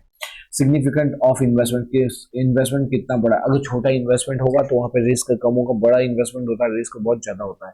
कैपिटल रेस्टिंग का मतलब होता है कि इसको डिस्ट्रीब्यूट करना, कि भाई इक्विटी में से कितना इन्वेस्ट होगा, डेब्ट में से कितना होगा, प्रेफरेंस शेयर में से कितना इन्वेस्टमेंट होगा। Certainty and uncertainty of the earning in future, हमको ये देखना पड़ेगा भाई इसके अंदर कितना सर्टेन इनकम मिलेगा, कितना अनसर्टेन इनकम मिलेगा। ये सारी चीज को ध्यान में रख के ही हम क्या करते हैं, इन्वेस्टमेंट का डिसीजन लेते हैं।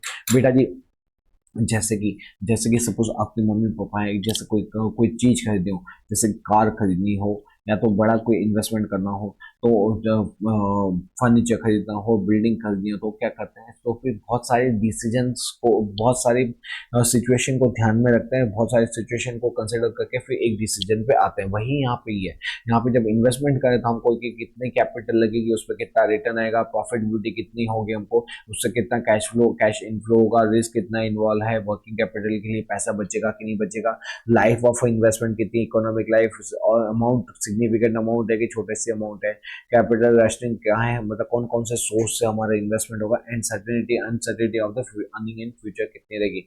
वो सारे फैक्टर्स को ध्यान में रख के ही हम क्या करते हैं, इन्वेस्टमेंट का डिसीजन लेते हैं। ओके जी, नेक्स्ट पॉइंट आता है हमारा decision related to dividend. Simple सा टॉपिक है डिसीजन रिलेटेड टू डिविडेंड के अंदर। बेटा इसमें हम क्या करते हैं, यहाँ पे हमको जो शेयर होल्डर होता है ना, शेयर होल्डर, जैसे कंपनी है सोल प्रोप्राइटरशिप हो तो वहाँ पे उसको प्रॉफिट ही मिलता है, पार्टनरशिप हो प्रॉफिट मिलता है, तो यहाँ पे जो शेयर होल्डर होगा उसको क्या मिलेगा, तो उसको मिलेगा डिविडेंड। क्या मिलेगा, डिविडेंड। तो बेटा डिविडेंड देना है नहीं देना, कितना देना है, वो सारी चीजों को कंसिडर किया जाता है, फिर हम डिविडेंड के डिसीजन पे पहुंचते हैं। तो ये कौन लेता है, ये फाइनेंशियल मैनेजमेंट देता है। तो ये आ रहा है decision related to dividend. Dividend क्या होता है, जो हमारा प्रॉफिट होता है उसमें से जो हम शेयर होल्डर को डिस्ट्रीब्यूट करते हैं उसी को हम डिविडेंड बोलते हैं। डिविडेंड क्या है, return to the share holder. ये कैसे पेमेंट किया जाता है, कैश या तो चेक में। अब कैश सिस्टम बंद हो गया, अब सिर्फ और सिर्फ ऑनलाइन पेमेंट होता है। फिर फाइनेंशियल मैनेजमेंट के अंदर क्या होता है बेटा जी, एक मिनट, ओके तो हम थे डिविडेंड के ऊपर। तो डिविडेंड हम क्या करते हैं, जो डिविडेंड का मतलब क्या होता है वापस एक बार पढ़ा देता हूँ कि जो प्रॉफिट में से डिस्ट्रीब्यूट होता है उसी चीज को डिविडेंड बोलते हैं। ये किसको दिया जाता है, शेयर होल्डर को दिया जाता है, कैश में दिया जाता है, कैश और या तो चेक में। वैसे कैश अब सिस्टम बंद हो चुका है। यहाँ पे हमको डिसीजन लेना पड़ता है। Financial manager has to decide कितना प्रॉफिट डिस्ट्रीब्यूट करना है और कितना प्रॉफिट रखना है। सपोज कि हमको 100 रुपए का प्रॉफिट हुआ है, तो उसमें से जब सपोज कि हम 80 रुपीज डिविडेंड दे रहे हैं, मतलब बाकी का 20 रुपए क्या कर रहे हैं, रिटेन कर रहे हैं बिजनेस के अंदर, जो फर्दर फ्यूचर टाइम में हमको यूज में लगेगा। यहाँ पे रिटेन अर्निंग क्या होता है, रिटेन अर्निंग हमारा इंटरनल सोर्स ऑफ फाइनेंसिंग होता है, क्योंकि उसी से तो हम आगे बिजनेस को कैरी ऑन करते हैं। तो payment of dividend affect the market value of share. क्यों? क्योंकि अगर ज्यादा डिविडेंड देते हो उससे वैल्यू मार्केट की, उससे वैल्यू ऑफ द कंपनी बढ़ती है। अगर आप डिविडेंड कम देते हो तो उससे आपकी वैल्यू कम होती है। तो ये भी हमको देखना पड़ता है कि अगर सारा डिविडेंड आप अपने बिजनेस में ही रखोगे तो कंपनी की नेगेटिव इम्पैक्ट पड़ती है उससे। If the major proportion of the profit is distributed as dividend, it decreases the pluffing back of profit।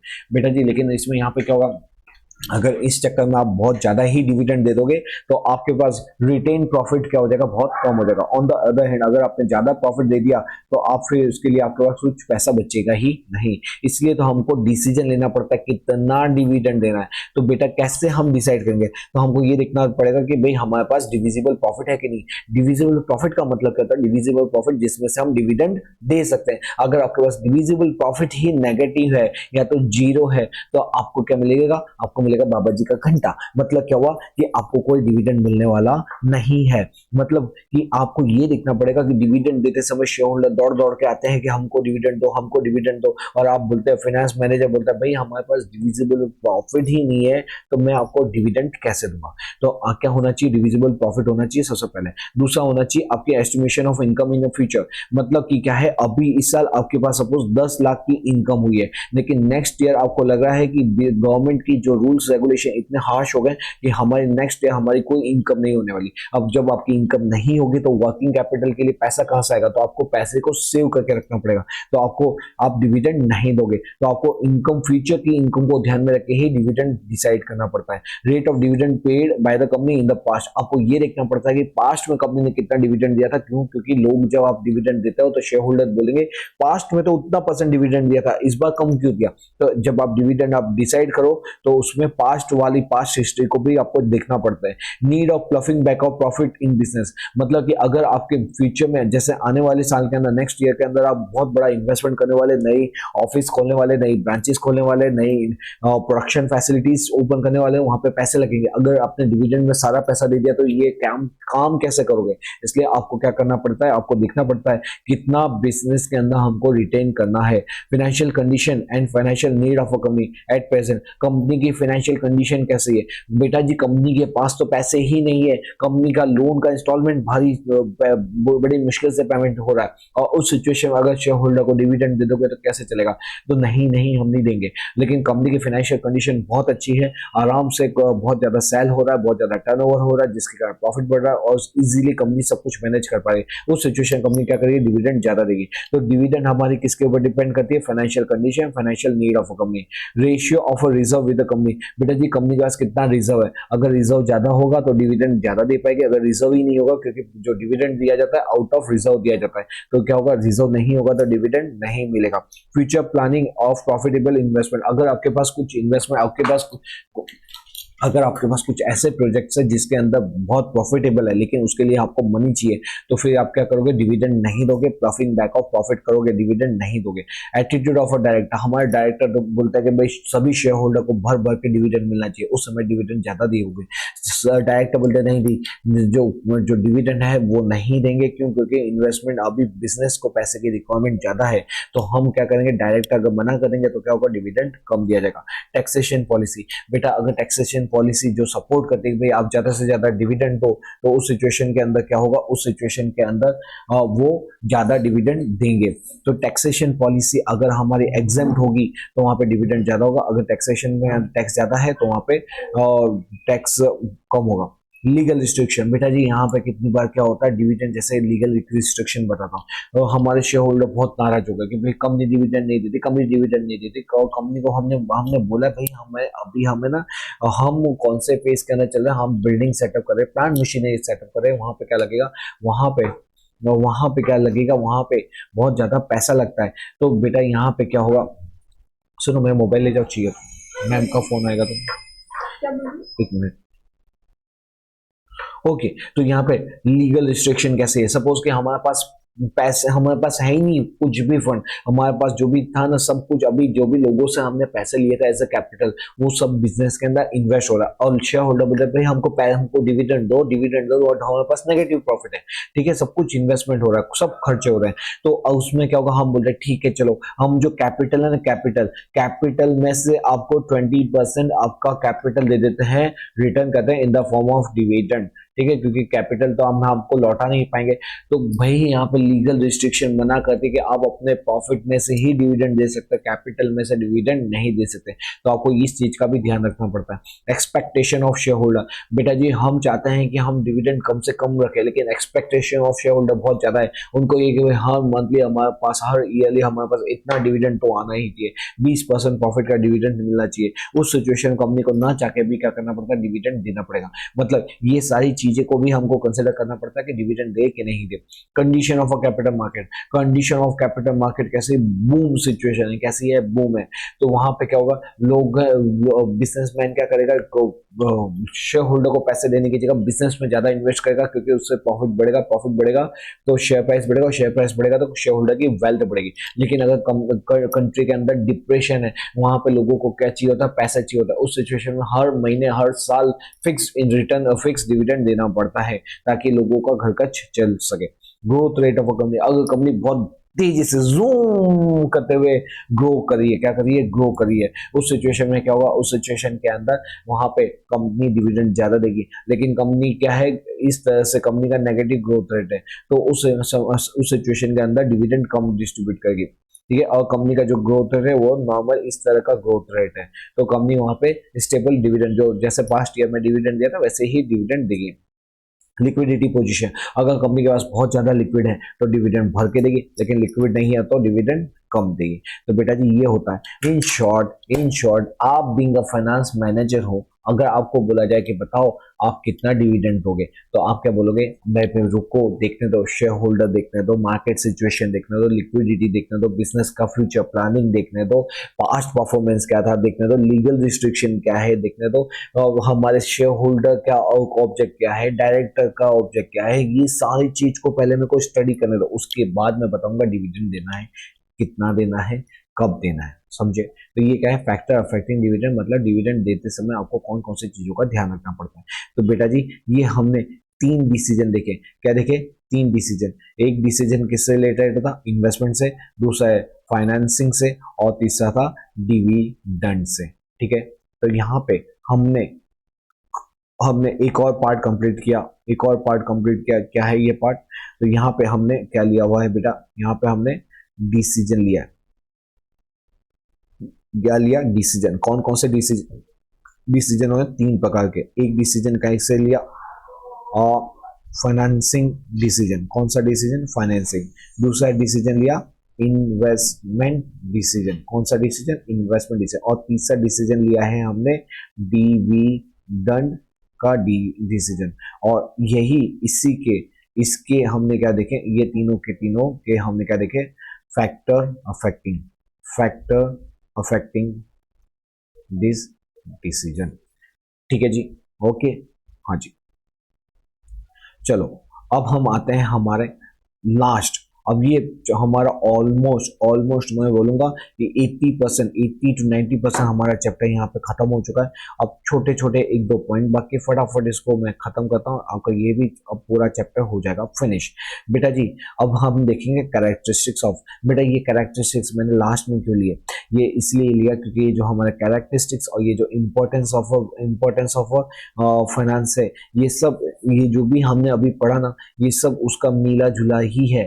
Importance of financial management, जैसे ये हमने 3 डिसीजन लिए। अब देखो यहाँ पे एक फाइनेंशियल मैनेजमेंट, एक ऑर्गेनाइजेशन को फाइनेंशियल मैनेजमेंट क्यों चाहिए, एक अलग से मैनेजमेंट का डिपार्टमेंट क्यों चाहिए जो मेरे फाइनेंस को देख सके, क्यों, क्योंकि उसका काम क्या होता है, एस्टिमेशन ऑफ फाइनेंशियल नीड, क्योंकि वो जो टीम टीम होती है, वो जो बंदे होते हैं वो हाईली एजुकेटेड होते हैं फाइनेंस के अंदर, तो वो ये डिसाइड करते हैं कि नीड, फाइनेंस नीड कितनी है, कहाँ से फंड आएगा, उसका फंड का प्लान करना, उसको कंट्रोल करना, वो सब देखते हैं। उसका कैसे डिस्ट्रीब्यूशन ऑफ फाइनेंस होगा, अलग अलग हमारे डिपार्टमेंट होते हैं, जैसे एक परचेसर डिपार्टमेंट होगा जिसको raw material, packing material, stores के आइटम परचेस करने हैं। दूसरा हमारा HR डिपार्टमेंट होगा जिनको सैलरी पेमेंट करनी है, जिसको डायरेक्टर की सैलरी का रेम्युनरेशन पेमेंट करना है। फिर तीसरा जैसे बोनस देना है उनको, फिर उनको लीव इनकैशमेंट देना है, ग्रेजुएटी के पेमेंट करना है, तो HR वाले को खर्चा लगता है। फिर सेल्स टीम होती है, उसको सेल्स प्रमोशन के लिए, एडवर्टाइजमेंट के लिए,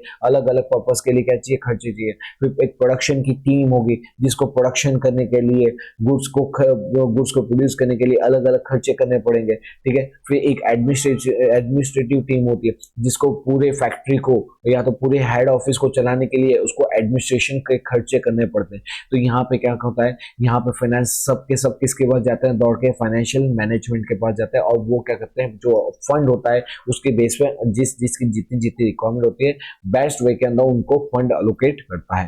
तो यही तो है distribution of finance to the different department, ठीक है। मेंटेनिंग लिक्विडिटी, एक फाइनेंशियल मैनेजमेंट का टीम का काम होता है कि बिजनेस के अंदर लिक्विडिटी मेंटेन हो। अगर लिक्विडिटी मेंटेन नहीं हुई तो क्या होगा, लिक्विडिटी की शॉर्टेज हो गई तो लोगों का भरोसा उठ जाएगा। टाइम पे अगर क्रेडिटर को पेमेंट नहीं मिला, टाइम पे सैलरी नहीं हुई, एम्प्लॉय को पेमेंट नहीं मिला, स्टैट्यूटरी ड्यूज का पेमेंट नहीं हुआ, तो क्या होगा, तो आप बहुत बिजनेस बड़े ही खतरे में, डेंजर सिचुएशन में आ जाता है। इसलिए क्या होता है, उनको प्रॉपर लिक्विडिटी मेंटेन करके रखनी पड़ती है।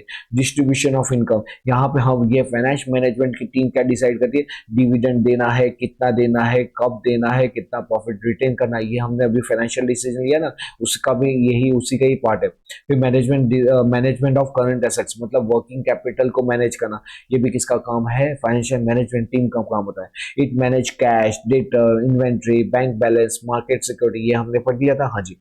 फाइनेंसिंग डिसीजन, ये भी हमने पढ़ा था, हमारा कैपिटल स्ट्रक्चर कैसा होगा, combination of different type of securities, उसको तो कैपिटल स्ट्रक्चर बोला जाता है। तो फाइनेंशियल डिसीजन के अंदर हमारा capital budget, dividend policy, investment, ये सब चीजों को ध्यान में रखा जाता है।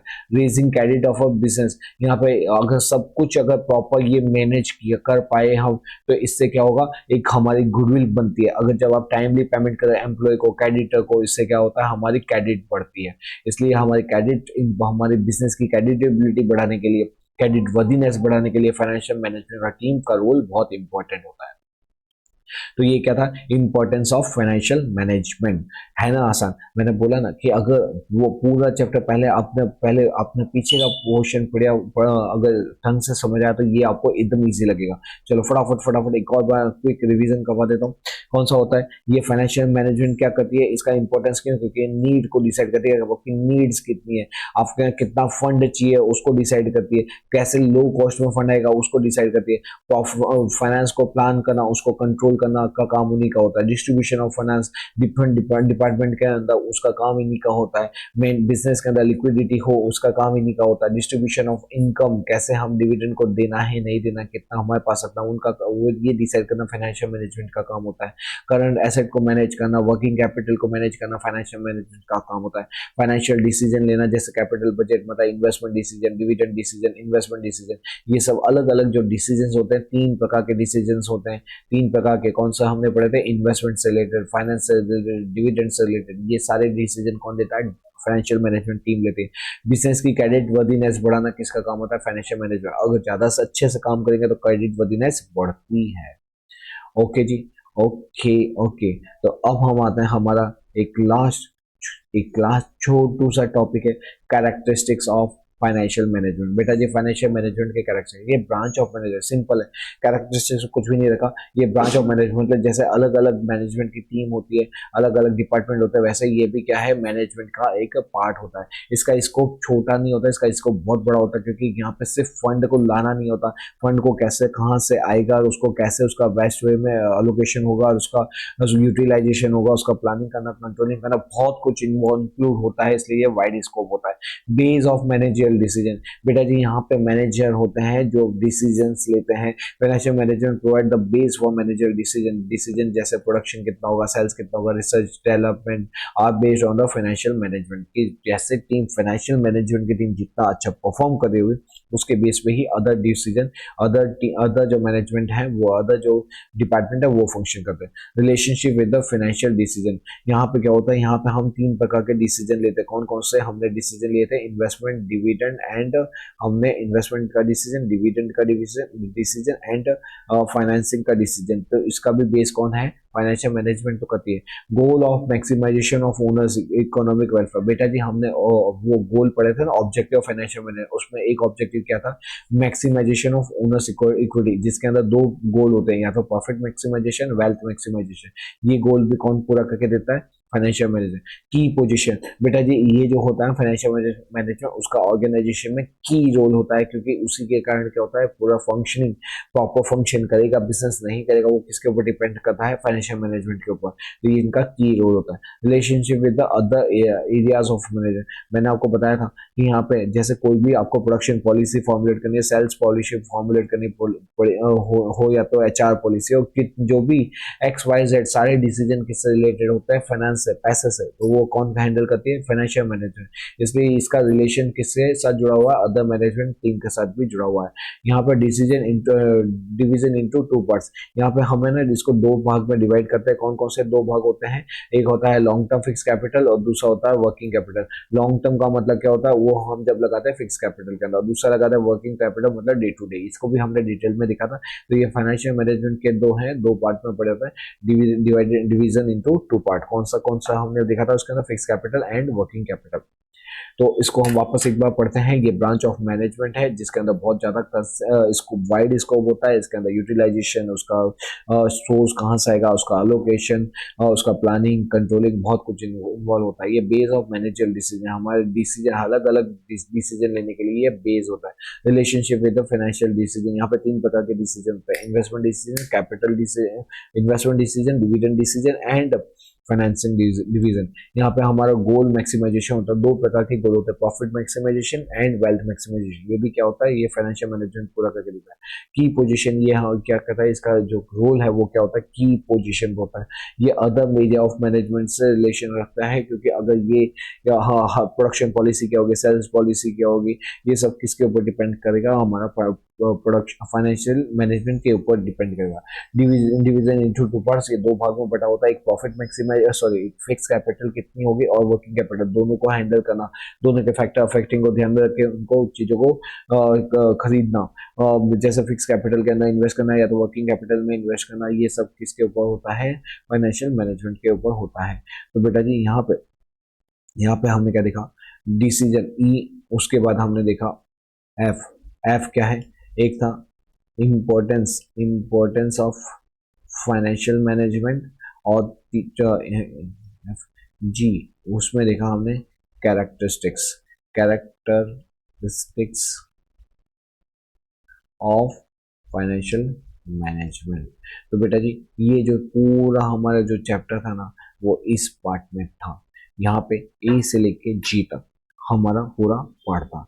यहाँ पे हमने वर्किंग कैपिटल, हमने फिक्स कैपिटल, दोनों का differentiation, capital structure, objective financial management, 2 प्रकार के objective, profit maximization, wealth maximization, decision 3 प्रकार के डिसीजन है, इन्वेस्टमेंट से, फाइनेंसिंग से, डिविडेंड से रिलेटेड डिसीजन, फिर इंपॉर्टेंस ऑफ फाइनेंशियल मैनेजमेंट, और लास्ट दिखा हमने कैरेक्टरिस्टिक्स ऑफ फाइनेंशियल डिसीजन। बेटा जी आई होप आपको बहुत मजा आया होगा। हमने बहुत ही ज्यादा डिटेल में लेकिन बुलेट स्पीड की तरह रिवीजन किया। आपके हर एक कंसेप्ट फटाफट रिकॉल हो जाए उस तरह से मैंने सारे कंसेप्ट बताए, सारी कीवर्ड्स बताए। आपको एग्जाम में अब आई होप कोई प्रॉब्लम आएगी नहीं। बताना कमेंट के अंदर कैसा लग रहा है हमारे वन शॉट के वीडियोस, और इसको पढ़ने के बाद आपका कॉन्फिडेंस लेवल कहाँ कितना ऊंचा जा रहा है, मोटिवेशन कितना मिल रहा है, कमेंट में जरूर से बताएं। चलो तो अब हम करते हैं लेक्चर को यहीं पे एंड। आपको क्या करना है बेटा, पढ़ते रहो पढ़ते रहो पढ़ते रहो, क्योंकि एग्जाम के अब कुछ ही दिन बाकी हैं। और दूसरा, अब कुछ बच्चों की तो एग्जाम भी चालू होगी, तो all the best for you, for your exams. और जो बच्चों की एग्जाम खत्म हुई है उनके लिए आपको रुकना नहीं है, अभी आपको पढ़ाई कंटिन्यू करना है, क्योंकि बोर्ड के एग्जाम के लिए अब हमारे पास 1 महीने का ही टाइम बचा हुआ है। चलो तो मिलते हैं कुछ ऐसे ही इंटरेस्टिंग वीडियो के साथ नेक्स्ट टाइम। टिल देन पढ़ते रहिए, आगे बढ़ते रहिए।